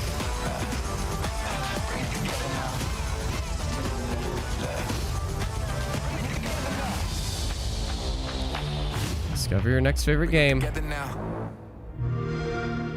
I love that as the motto. Discover your next favorite game. Don't try to play something that you wanted to buy, try out some shit you never thought you'd play. Next project is based on the Prime Video series The Expanse.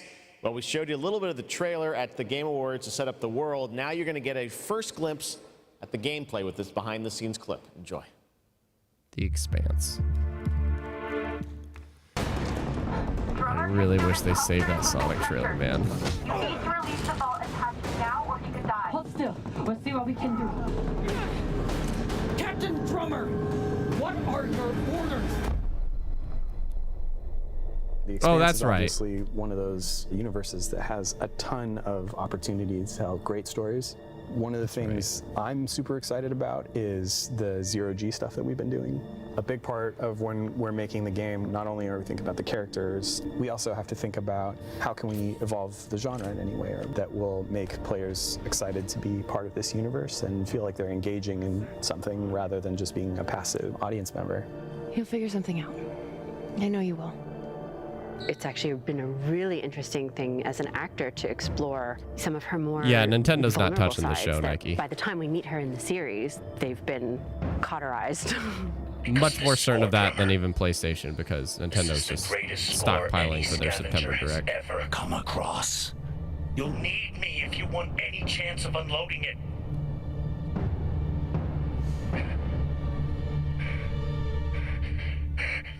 The craziness of an exploded ship that now constitutes several parts in a mass that you can move among, and balancing that out against almost like you're excavating a story. That's a personal story. Those are people, those are characters, and you are now among their ghosts. Whatever they were doing right before they died, being a scavenger, it's a pretty dark job. We're really excited about how it feels to both play and experience the story in the game. New Telltale. Whoever did this is long gone, and we still have a ship that's ready to be scavenged. So get to it. CM, I'm guessing you jumped in like the second they were rolling through that Game Pass trailer, but yeah, this is just an all-platform. This is like the third-party showcase. That's what it is. It's a third-party showcase, the leftovers of E3. Speaking of adapting things from one medium to Checking another, out some stuff that... here's a film adaptation that into a game, which I don't think you would have ever expected. Check this out. Yeah, it's an all-around thing, so... A film adaptation that turned into a game. 1988. 1988.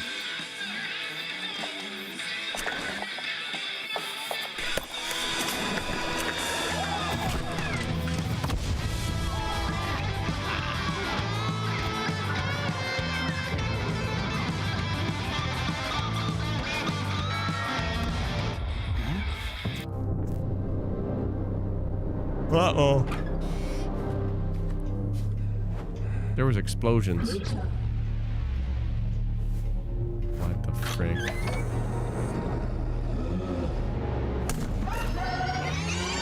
What the frick?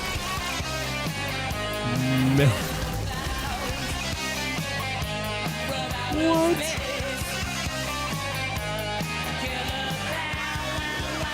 Jeff's right. This is a movie adaptation I never would have saw coming. He's completely right. He is completely right. That is something I never would have saw coming. Goats, killer clowns, we got it all tonight at Opening Night Live.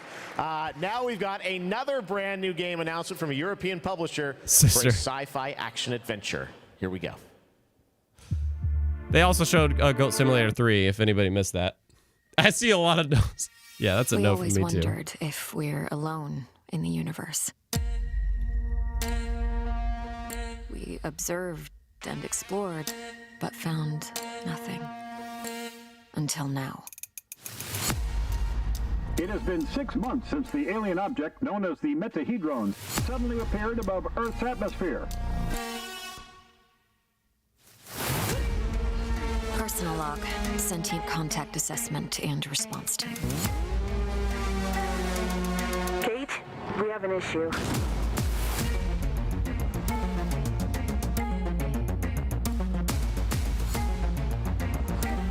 What happened? Power supply failing. Why does this look like it's from the people that did switching to backup generators. As This Falls? Not As This Falls, sorry. The horror movie games that there's like 3 or 4 of them now. For some reason it just like it looks like the same engine they use or something.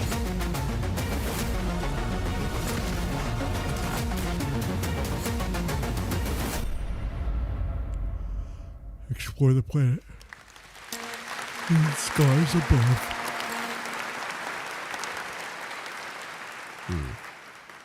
Until dawn. Thank you, Joseph.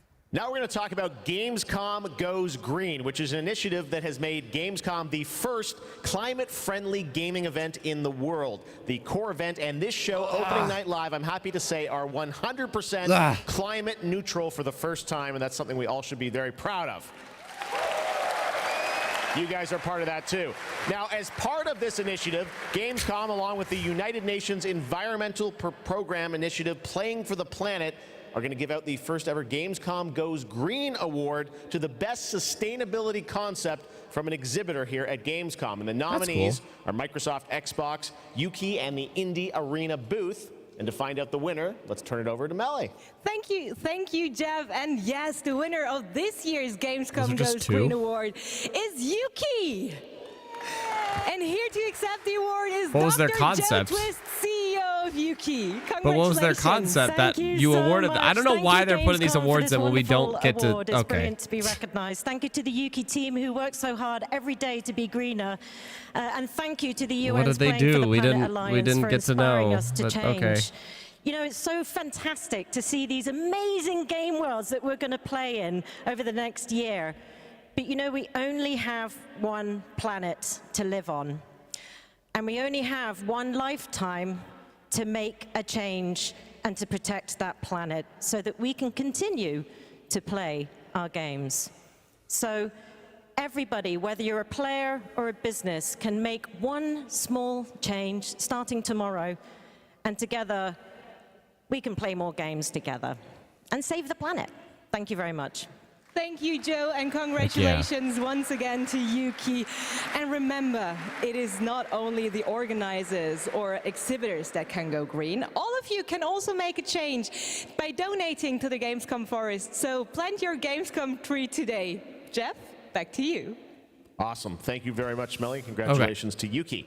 Now it's time to announce a brand new game from a new studio of industry veterans working on an ambitious new RPG. Here's the You know first what tease. I really wonder is because the thing that I do respect about Jeff's shows is that he brings attention to a lot of like devs that nobody really would have saw or known of or whatever. Okay. And I do respect that. Like, a lot of these games, people might be like, because it's not something, you know, that they know or developers they know, but I do appreciate that, because devs that aren't known deserve to get some time in the light. One before the shadow, and one behind the eye.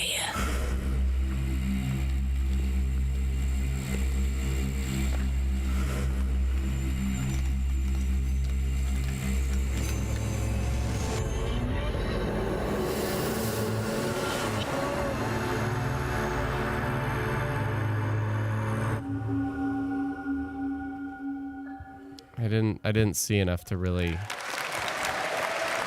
I have to admit, Lots that's of the news less. here at Gamescom. All right, let's talk about I Xbox know. and Age of Empires 4 that continues to expand. Now we have news on the next civilizations joining the battle as free DLC. If you want to learn more about what's happening in Age of Empires 4, Wow. tune into the Xbox booth stream for developer interviews on Thursday. But right now, here's that announcement from Age of Empires 4.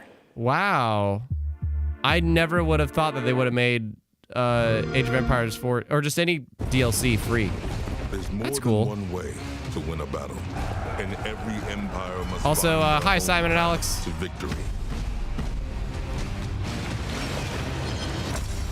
I still want to play this game, man. I've had it downloaded for ever since it came out, and I just haven't bothered with Whether it. you strike from afar or ambush up close, Because again, the Malians will the use Toadster wit does and enjoy strategy himself some to strategy. outmaneuver their opponents and gain the advantage on the battlefield.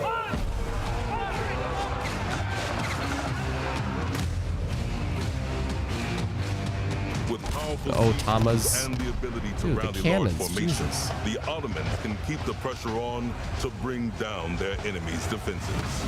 The Ottomans. I've never heard of that civilization.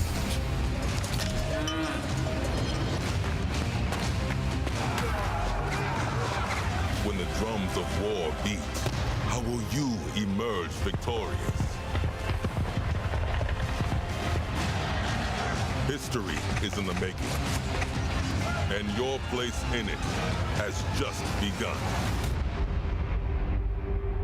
The Ottomans and Malians get added for free. Whew. That is very kind. Time Oh yeah! to head to Gotham. You guys excited for Gotham Knights? Okay, I did forget about this entirely. It is coming this October, and Batgirl, Nightwing, Robin, and Outlast Red Hood Trials has not are been gonna shown take yet, over in Hyrule. Gotham Knights. You're probably wondering about the story. Who are the villains? Well, we've got a lot to share in this brand new trailer, and also some exciting news. The release date is going to be a little earlier than you expected. Check this out. Shut up. Don't you dare. Don't you dare. And yes, I want to play freaking Age of Empires on Xbox. Jim Gordon never gave up on anything. But it is what it is.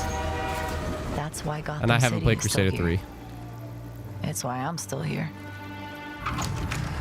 And I've known for a while now that someday, like him, I'd have to work with you.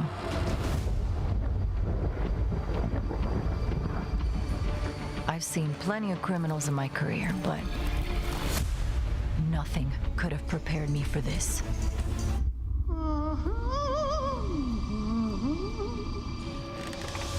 Harley. Well, well, if it isn't Brat Girl. Gotham City is at her weakest. There's blood in the water, and the sharks are circling. This is actually the best trailer they've had so far. They're all making their move. Play nice. But we aren't going to give up. A storm has risen over Gotham. This feels like a launch trailer. This trailer feels much more like a the game is gold now trailer. See you at the premiere. I need your help. Your skills. Your knowledge. Your adaptability. Mommy queen.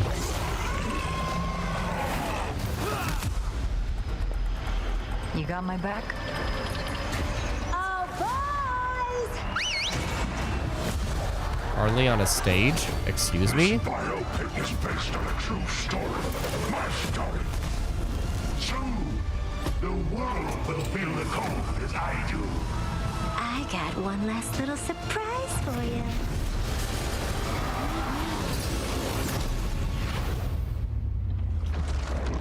Come to watch the show, Red Hood.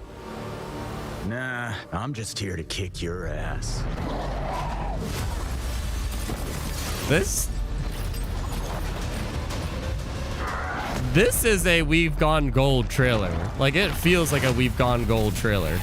October 21st. Okay. Why is Jeff saying shit? Good trailer, right? October 21st now for Gotham Knights. All right, They moved now it it's up time by a to week, I announce think. A brand new game from a new studio. The global announcement of the ambitious new adventure game developed by Everstone Games. It's called Everstone. Where Winds Meet. And it's an interactive open-world RPG featuring action, adventure, and martial arts set in a turbulent time in the Northern Song Dynasty. The combat looks really cool.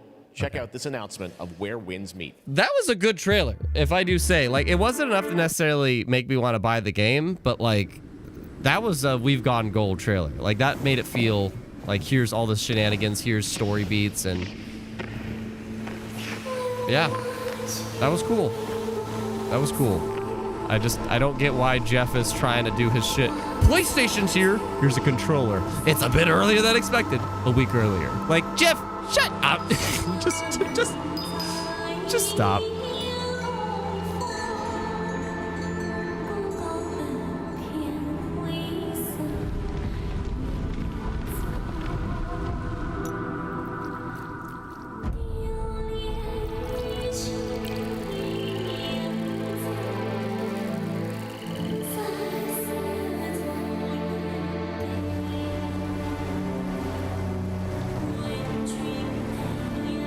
Oh, the lyrics are okay.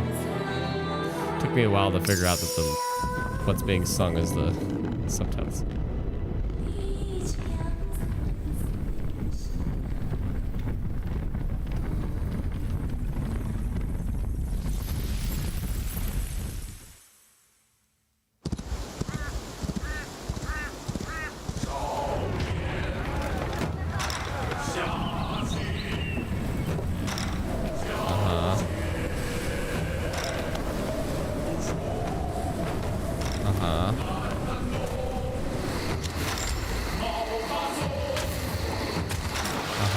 Is he running out of water? Excuse me?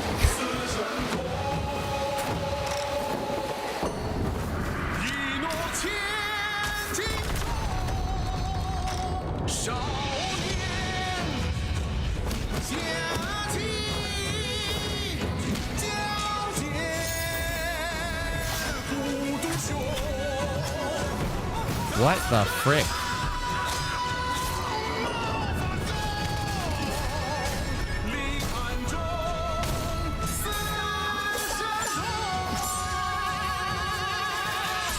What the frick? This is Creed Japan.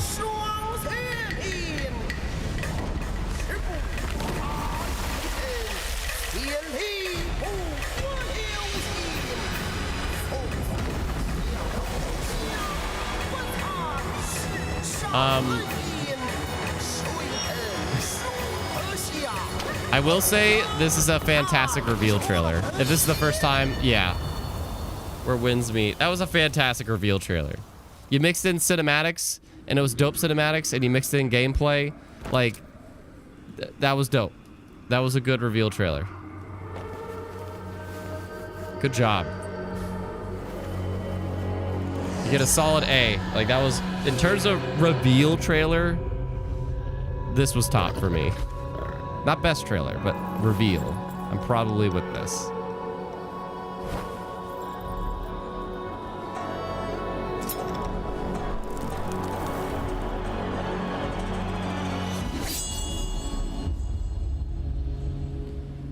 Virgil. That was cool. Where wins meet. That was cool. Again, so much new IP tonight. It's really cool. All right. Back when we started ONL in 2019, a very special guest joined me here in person to close the show. And this year, when I told him that we were going to be back here live in person, he said, well, I got to take part in some way.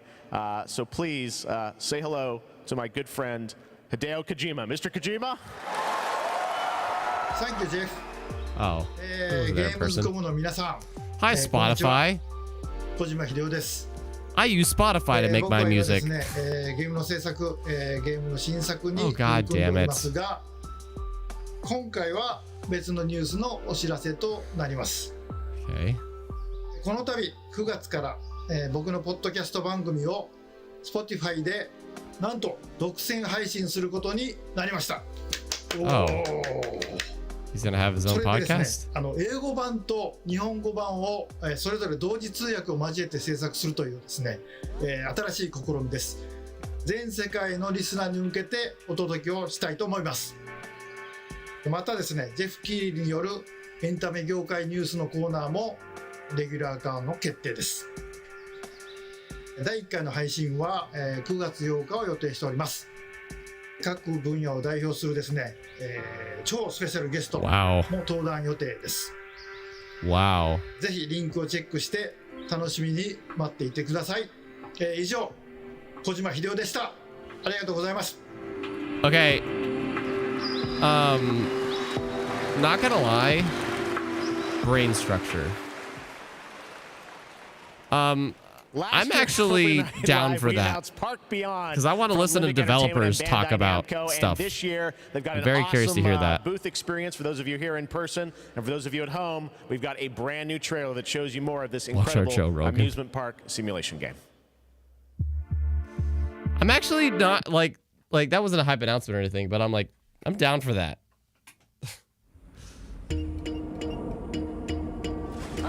But this comes from somebody that is very into podcasts. To inspire you. Be creative.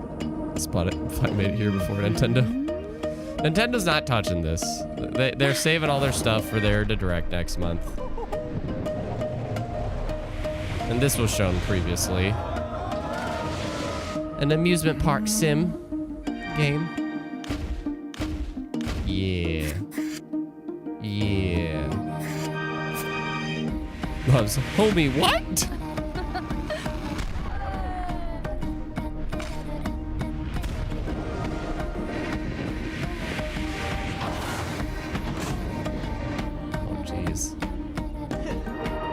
Great job, guys. This has a lot of potential.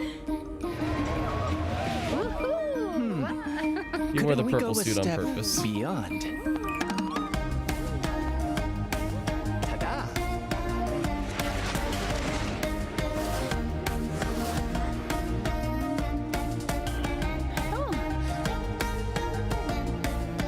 The music is he can't lie. Fair enough.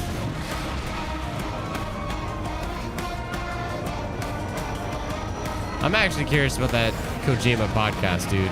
What about you? But I wonder how they're gonna translate it. Go beyond your It's gonna be kind of interesting. Park Beyond, coming soon. Also, who's gonna host it? Is it So much fun. I love the what? diversity of games we have here. Amusement Park Simulator. I love Theme Park back in the day. Great to see that's coming out from Limbic and Bandai Namco. All right, now it's time to share another special announcement here at Gamescom. Not a game, but a concept car. That's right, it's here at Gamescom, and I got to catch up with Oliver Heimer, the head of Mini Design. Oh no. Let's check it out. Oh no. We have another sponsored segment. With Oliver, this is the Mini Concept Aceman reveal. This looks so cool. We have another sponsor. Well, let's take a look and learn more in this trailer. I will hand it to Jeff, and the team. They do a good job of trying to make the sponsored segments not feel like sponsored segments. They do their best, but I know. We know. It's a Pokemon car.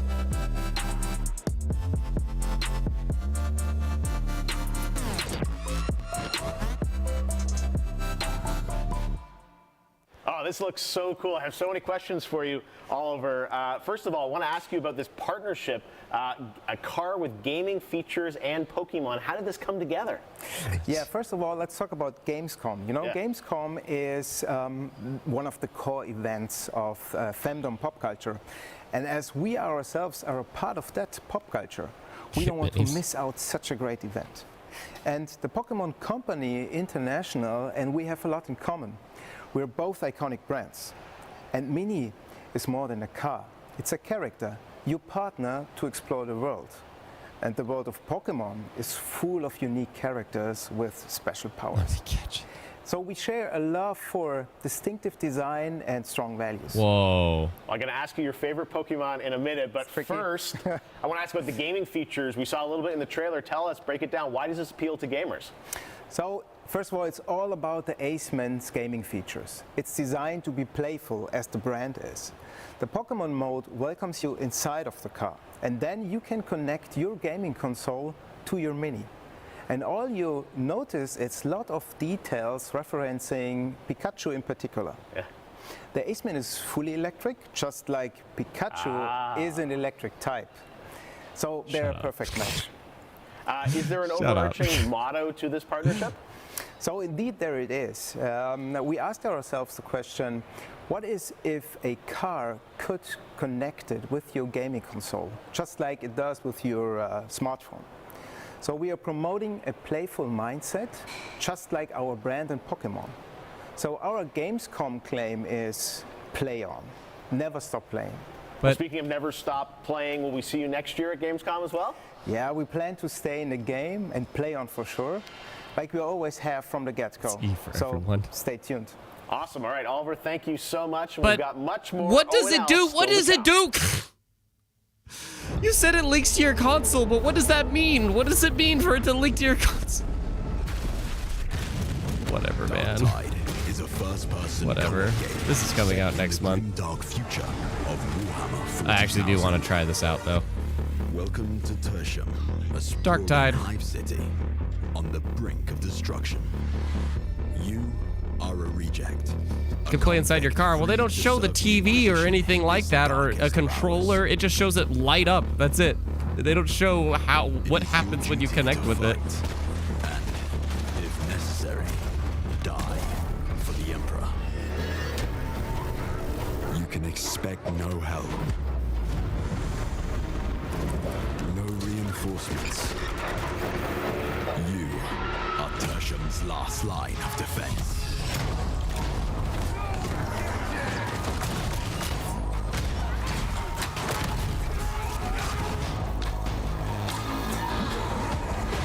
Customize. Survive the hordes. Purge the unclean. The battle for Tertium is about to begin.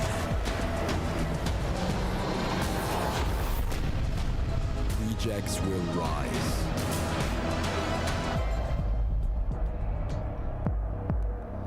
Oh, it got pushed back by a month. Okay, that's Focus Entertainment, Tony. That's Focus Entertainment. That's not Asobo. There were two twin sisters. Oh, it got pushed back to November. That was supposed to come out in September. Wow. I do not mind that. Once upon a time, there was a freak with no face. Stop it! You can't hide from Baba, princess. How much longer you want to be a nobody? I just need to find the red oak. What you really want to find is the hut. Why do I feel like they're gonna end this with Call of Duty? What the hell is wrong with this forest? Nah, maybe they just save Call of Duty for like the PlayStation Showcase.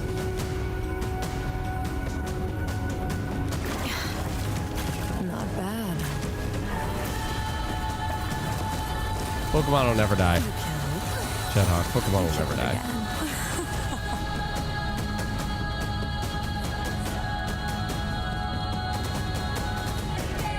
If anything bad happens, always head straight to the red oak. Blacktail with the Pac-Man C.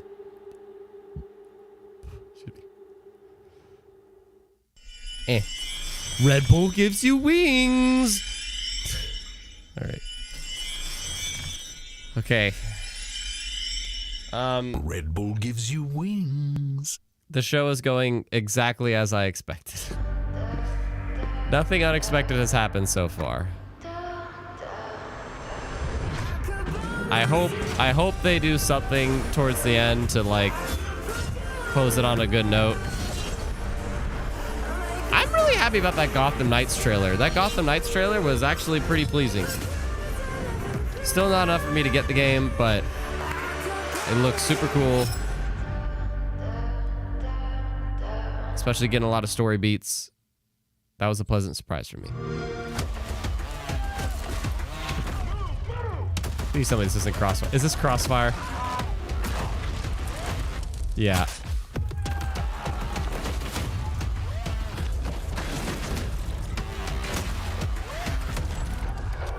I admit, I wanted to try this game, and then I just heard the review bombs. Not the review bombs, but the actual legit review bombs from critics and not emotional fans or whatever.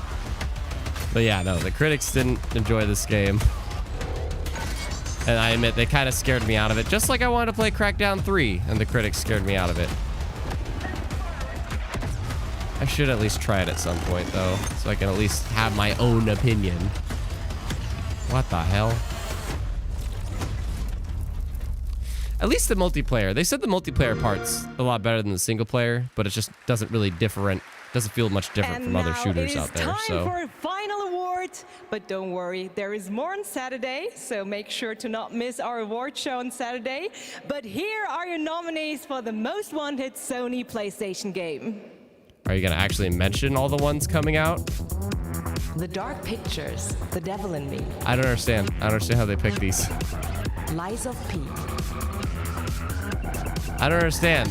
That One Piece Odyssey. Why do they pick these games that are coming to multiple? At least the Xbox one, there was like 2 of those that were exclusive. That one, those were all like, I don't understand. We're moving on. Here to accept the award is Ji-won Choi, Project Director at NeoWiz. The stage is yours. I don't understand, but we're moving on. Thank you. First of yes, all, Liza P. I'm very proud of my team members, and we always do our best to live up to our team's name enough. And finally, do you know BTS? Like BTS in Korean pop, will be the enough in the Korean gaming industry. I don't know, Joey. I don't know. Thank you. 감사합니다. Thank you. Congratulations once again to Liza P. Thank you so much. And yes, that's it from me for tonight. But before I say goodbye, I want to bring your attention to a more serious matter. The past 5 months of war have been devastating for the Ukrainian families, and UNICEF and partners on the ground are supporting those in need. And of course, funds are needed. So please consider donating at unicef.org if it's possible. And do it.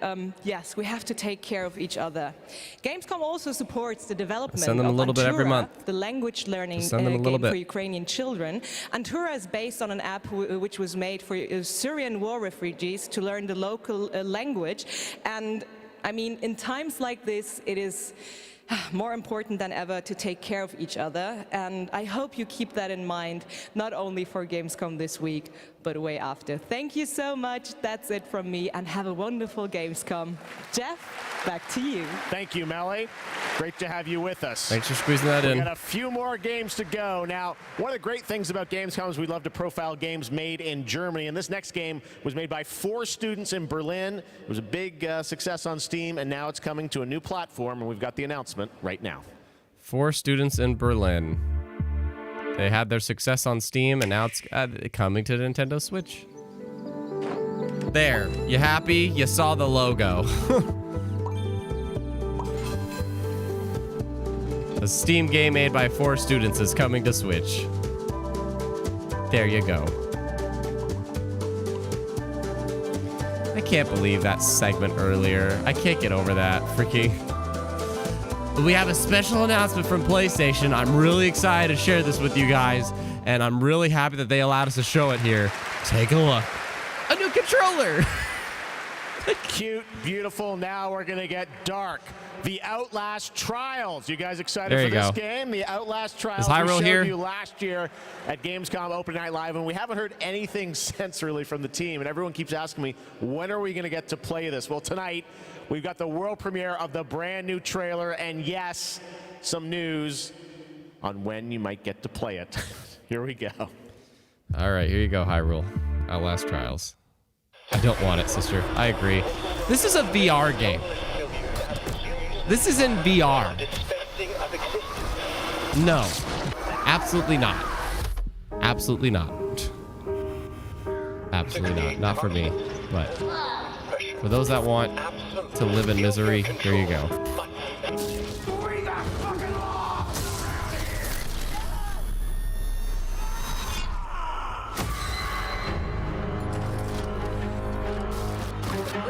Wow.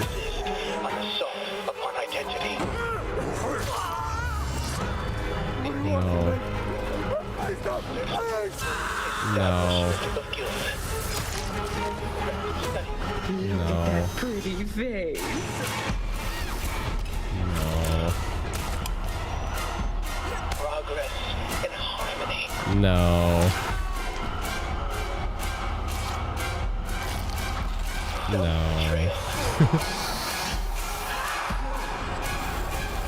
Subjugation of perception. Guard. Chemical encouragement. Doctrine over person. This is for your own good. The final confession. Jesus. Elaborate and inclusive rather than terse. For an even greater emphasis upon the experience of personal rebirth. The chef went out.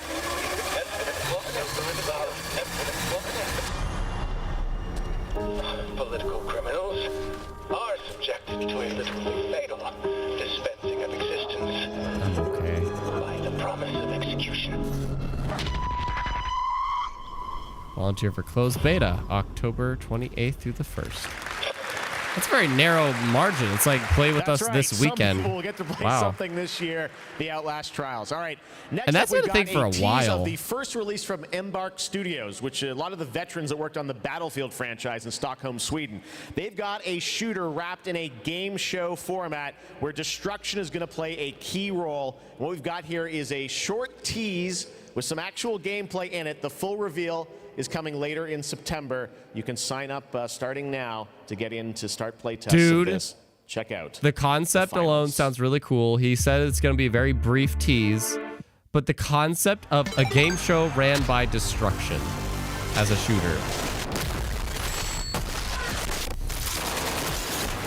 Oh, yes. Yes. Yes. Yes. The finals. Oh, I know that was a very brief tease, but I'll talk about it later. One more game for you tonight. I'll talk about it later. Gamescom Opening Night Live, and this is one we've all been waiting a long time for. Here we go. I don't believe Jeff anymore. I don't believe Jeff anymore. I don't believe you, Jeff. I don't believe you, Jeff. I don't believe you anymore, Jeff. I don't believe you, Jeff.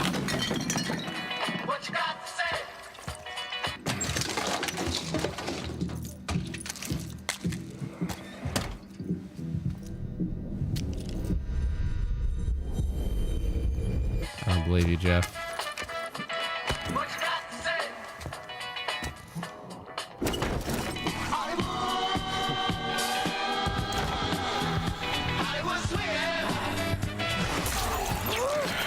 I hate leaks. I hate leaks so much.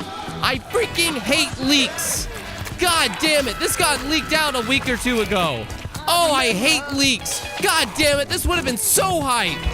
Holy shit. Is it actually real? Were those leaks real? God, I hate leaks. Oh my God.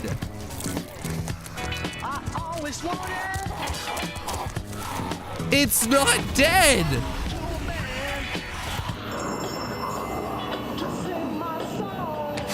It's Dead Island 2.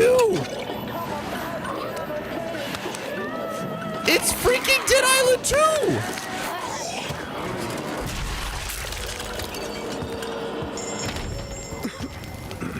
It's freaking Dead Island 2.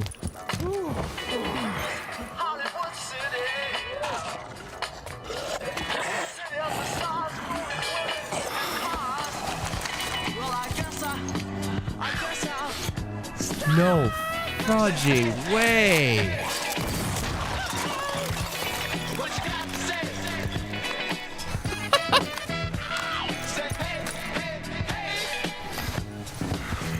This thing has been in development hell for years. Development hell for years. Like Nike's asking, are you a zombie fan? Not particularly. I'm just like Killer Instinct. I'm not a Killer Instinct fan, but I would be stoked to see a Killer Instinct 2 announced because I know how much people want it. I get hyped for people.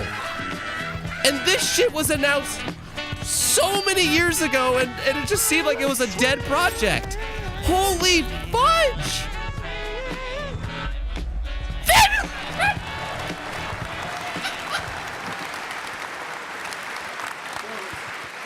It's true. Dead Island 2 coming next February. Goddamn leaks. About this long-awaited game is Con. All those freaking leaks are real. I hate them so much. God damn it. That would have been a hell of a thing to close with. Thank you, Jeff. It's great to be here. Wow. So you just met Jacob, and he is just one of our 6 playable characters. Our that would have been such a good thing to close with. Larger-than-life personalities and unique dialogue, which fits in with a very pulpy and irreverent tone, as you could tell. Now where's my unicorn? See you in Hell A. So it looks like we're heading to Los Angeles in this game? Well, our pulpy tone is kind of a love letter to classic cult Hollywood horror B movies. So where better to set it than in Los Angeles? Sort of They have a modern date. paradise gone to hell. Oh yeah, it looks cool. They It's have a obviously over the date. top. I know you're working on the narrative for it. This game has been, long awaited for many, many years. You guys have been working on it for a few? Yeah, I'm sure some fans would agree with you. It has been long awaited, but Deep Silver Dam Buster Studios started work they on it have a about 4 years date. ago. We were really This is lucky. like We Beyond got Good and to Evil build it from 2. the It's just one of ground those up. games you We just got to never think focus is actually on gonna what we happen. love about the franchise, the over-the-topness, and we think we've got a really great action RPG out of that. So let's talk about the gameplay. We saw the CG piece, obviously, but what can we expect from the gameplay when you show it? So Dead Island 2's gameplay is all about experimenting with your preferred zombie slaying methods, just kind of going nuts. It's a combat toy box of close quarters melee brutality with a few guns for fun. Okay, well, can't wait to learn more. When are we going to get to see some gameplay of it? You want to see some gameplay? I think we want to see some gameplay. You guys want to see the gameplay? Like right now. Can we do it now? Right. How about now? My Okay, God. let's do it. Here's your Oh first my look at the gameplay God. of Dead Island 2. Thanks, Con. If this didn't get leaked, dude, that would have been a great closer. For those that are like informed, again, like I can get excited for people. It doesn't need to be something that I personally am attached to for me to get hyped for something. This would have been a fantastic way to close the show. God damn. It got leaked out like a week or two ago, and I was trying to like pretend like I didn't see it, and I don't like to take leaks seriously, but it did. It totally got leaked out. It's hammer time. Frick. Nope. Jesus. This way for the happy ending. Jimmy. Wow.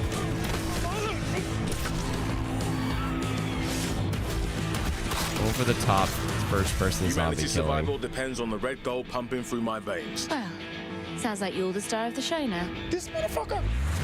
This game like bounced around between 3 different studios.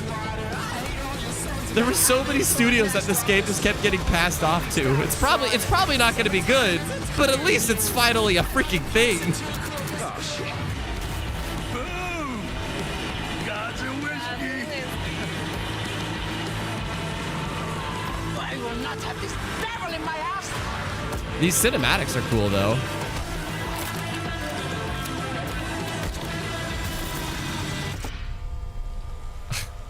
Gosh, this is beyond insane. The cinematics are cool. And the gameplay, just make it just fun, good graphic, Dead Rising 1 fun and first person, basically. Wow. February 3rd. Add that to the craziness that is 2023. 2023, the craziest year we have had since 2007. Watch online if you want to see even more. All right, well, that's Dead Island 2. Since Coming in 2007. February, and that is going to wrap up all the reveals for Gamescom Opening Night Live 2022. It's been a fun show, but before Since we 2007, go, I just wanna say, I hope everyone has a 2023, great the craziest Gamescom. year There's in lots all of live streams gaming. for the next couple of days. Lots of things for you guys to Holy go and play shit. and check out here on the show floor. And as for me and the team, well, we're going to go back to Los Angeles and get ready for the Game Awards 2022, which I'm excited to announce will be live on Thursday, December the 8th, 2022 from the Microsoft No Theater in Twitch Los stream that Angeles. day. We've got lots of great stuff we're working on for that. But until then, hope you guys have a great Gamescom. Thanks so much for being a part of Opening Night Live. And enjoy being See you there in soon. person, people. Enjoy being there in person. I will say, the crowd, I am so happy to see a show with the crowd again. I am so... It's such an element that's like not needed, but it just adds to the show, in my opinion. It just adds to like the feel that you are watching a show. It's not required, but I just like that aesthetic. So it was really cool to finally see some kind of press conference, if you will, with the crowd. I really enjoyed that. But there was a lot of trailers you missed, Joey. I cannot believe they ended with Dead Island 2 not being dead. Like, honestly, it makes sense that they didn't... Like, because all they could have did was just say, yep, the project's picked back up and it's not dead. But they actually give a date that's within like the next freaking 6 months or year. And that's all you can do. Because if you see Beyond Good and Evil 2 again, if you see Skull and Bones again, if you see Dead Island 2 again, people aren't going to take it seriously unless it's coming out soon, you know? So that was smart. Like, all right, we're going to talk about it, but we have an actual date to let you know this game is actually going to be a thing and real and come out. What was your favorite thing? Good Lord. I think you guys know what mine is, but the Sonic Frontiers trailer and the what was it? The Gotham Knights trailer really did impress me. Like those are the trailers that were really, I was happy that they were as busy as they are. My fears about Sonic's open zones are still not quenched, but like the playable spots in between the in between the open zones, like there's actual levels that Sonic goes in, and those levels are going to be cool. Those levels are going to be cool. But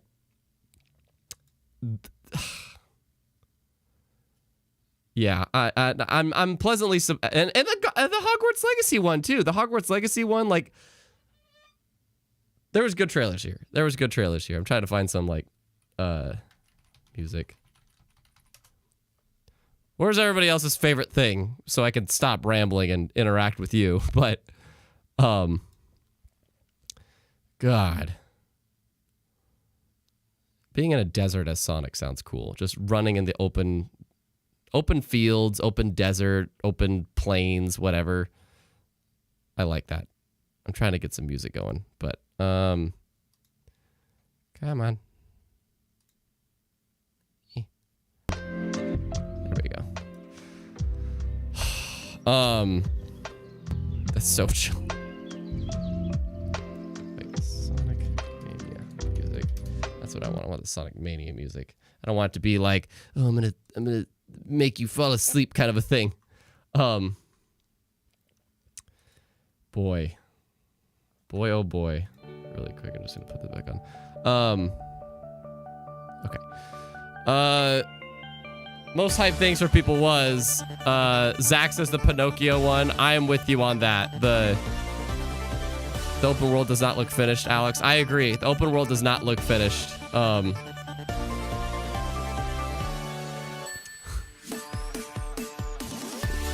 just like looking at your chat messages. Oh, it was so bad I will watch this later. Yeah. Now you can actually just watch the raw videos. Yeah, this was hands down my like trailer of the show. Lies of P. It is completely, if one just wants another Dark Souls-like game or just Souls-like game, this is it. But it's Pinocchio. It's all based off of Pinocchio, which is so ridiculous. It being off Pinocchio is so ridiculous. Alex missed the Genshin Impact trailer. Coming out this year is scary. Dude, maybe that's why Sega doesn't want to delay Sonic, because they know 2023 is on freaking Warzone. But the problem that I got with the Sonic trailer, and Noah was watching and he caught this with me, they're releasing it 2 or 3 days before God of War Ragnarok. Why would you do that? They're releasing the Sonic Frontiers game a couple days before what is going to be like one of the most anticipated games of the year. That's a kind of a silly thing to do, in my opinion. I don't know what Sega was thinking with that date, but it is what it is. Maybe they have so much faith in it that they want it to be considered for the Game Awards. Maybe they have so much faith in it that they want it to be considered for the Game Awards. Maybe. Because if you want to be considered for the Game Awards, you have to release your game before November 14th or 15th or something like that. I don't know. Sister says, surprisingly, Dune. Yeah, the Dune could be promising. Dune could be really promising. I'm kind of with you on that. I'm really curious about that game. Simon only hopped in the last bit, so mostly because of Dead Island 2. The finals, dude. Okay, I have to say, if I saw more of the finals,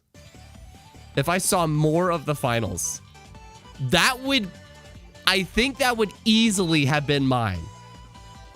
Like, I would have watched that trailer and just been like, yeah, destruction! I love destruction, dude. I love really good graphic destruction. And they said, like, from the developers of some of the people that did Battlefield, no. You should have been more specific. You should have said from some of the developers of Bad Company. Oh, Bad Company. Oh.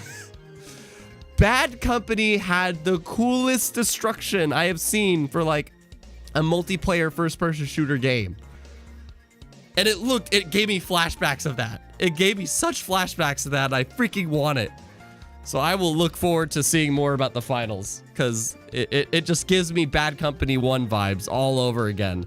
And I freaking love that game because of its destruction. And it's based off the destruction. It's a show. It's a game show that's based off of how much you destroy. That is my jam. Sorry. Okay, I'll stop. That is my jam. All right. Mana says Liza P has me the most hyped. Liza P was the trailer of the show to me. Like that. Yeah, I agree with you. Steffi, I've been wishing for a modern Dune game other than strategy. Liza P and Where Winds Meet were very intriguing. Where Winds Meet? Where Winds Meet actually was pretty cool too. Let me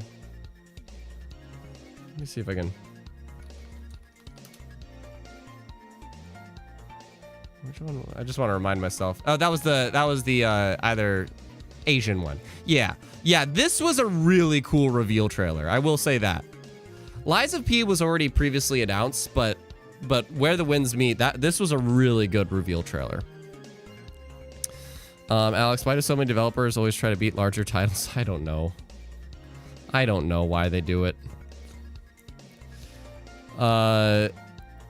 Adrian, Liza. Hi, Adrian. I didn't see when you got here. I recognize that name. Liza P has me the most excited. Heck yeah. And Joey. Is Joey here? I don't know if you caught this, but they said Liza P is going to be a day one Game Pass title. Liza P, which is some of our most anticipated, like for some of us, that was like the most, like that was our star of the show. That's going to be a day one Game Pass title. God damn it. God damn it. The star of the show is a day one. Get out of here, dude. No way. Alex, didn't Horizon Zero Dawn do that with Elden Ring? I don't get it. Oh, no. Horizon Forbidden West tried to take on Elden Ring.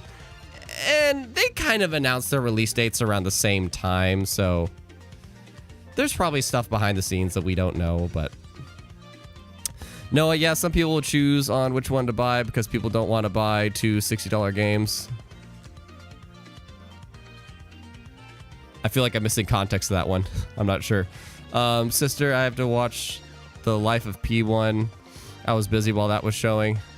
Yeah, the lies of P. The lies of Pinocchio. Yeah.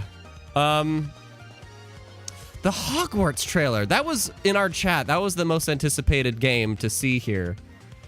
And that Hogwarts trailer surprisingly had a lot more in it than I was expecting. That game, it just like, you are not just in Hogwarts in that game. It seems like you are doing so much more than just being at Hogwarts. You have like a full-blown adventure to go on outside of the school in so many different places. That's so cool. Like Hogwarts Legacy is really looking to be something awesome next year. Noah's most hyped thing was between God of War and Oh, I see. Yeah. Some people have to choose on which one to buy. Yeah. I mean, they might buy both and just forget about playing the other one when they play one, but yeah, it's... I was talking with one of my buddies about that, and I'm like, you know, if we were in a world where Starfield was still coming out this year, we would have had, for PlayStation, Nintendo, and Xbox, 3 very big titles coming out within the week of each other. God of War Ragnarok, November 9th. Starfield, November 11th. And Pokemon Scarlet and Violet, November 16th, I think. And then Sonic Frontiers, let's just add that to the mix, being like just before God of War. Or around God of War the same day. I can't remember what the date was. Four big things in 1 week. Yeah. That's rough, buddy. That's really rough, buddy. But it's not rough if you only own one system. That's why plug-in, if you haven't seen my 2023 video, I talk about that. But yeah, it's a lot easier to deal with that if you only have one system. I can't believe you're going to be able to fly this thing. You're going to be able to fly this thing. Get out of here, dude. Oh, man. Anyways,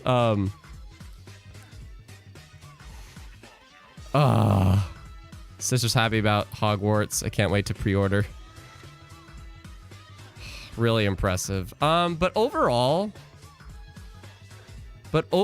folks, what are your final thoughts about this? What are your final thoughts about the Gamescom show? Because I'm kind of just hanging around talking with you because I don't know if I have anything to port. I guess I gotta port the Dead Island 2 thing. Yeah, I should port the Dead Island 2 thing. In fact, I have to because of certain...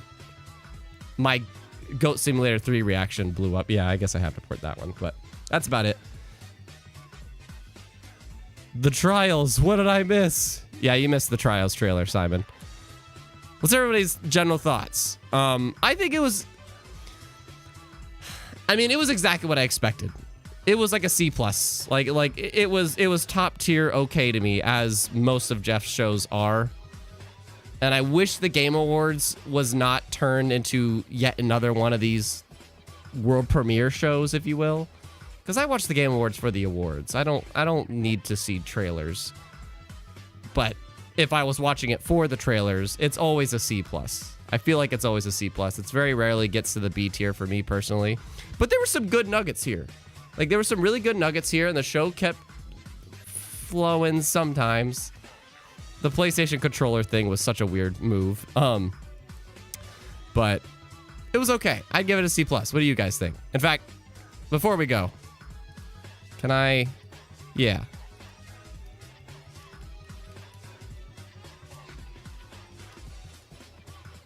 Hang on.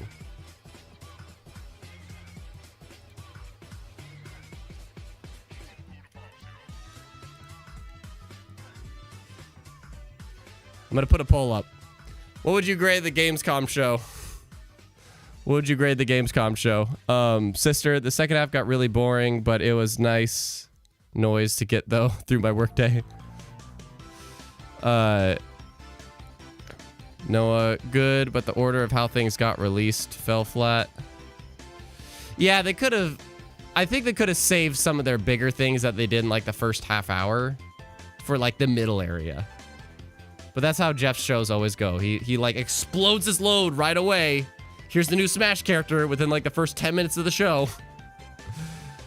And then it's just, like, a while of kind of, like, cool, thank you for putting the spotlight on these smaller devs and smaller projects that aren't, like, well known. But to keep people engaged, sprinkle that bigger stuff more throughout. I don't know how he hasn't learned that yet, but... Correction. I have no room to say that. I am not a show producer that is, like, well acclaimed or whatever. So that is just my opinion. You guys said pretty much most of us are saying C. Somebody says an A. That's really cool. Couple B's. Seems we're mostly leaning to the C area, which is kind of where I'm at too. But anyways, I think I'm going to skedaddle and port my Dead Island 2 reaction. I think it's the only reaction I'm going to port over. I will probably be talking about this more this Saturday on Game On Daily. I'm going to be back on that show again. And stay tuned because Twitch this Thursday and As Dusk Falls also on Twitch this Friday. So afternoons. I appreciate you guys. I'm gonna skedaddle. Take a deep breath because I still feel that little bit of sickness on me. Appreciate you. This was fun. Glad we had a showcase to watch. Bye-bye.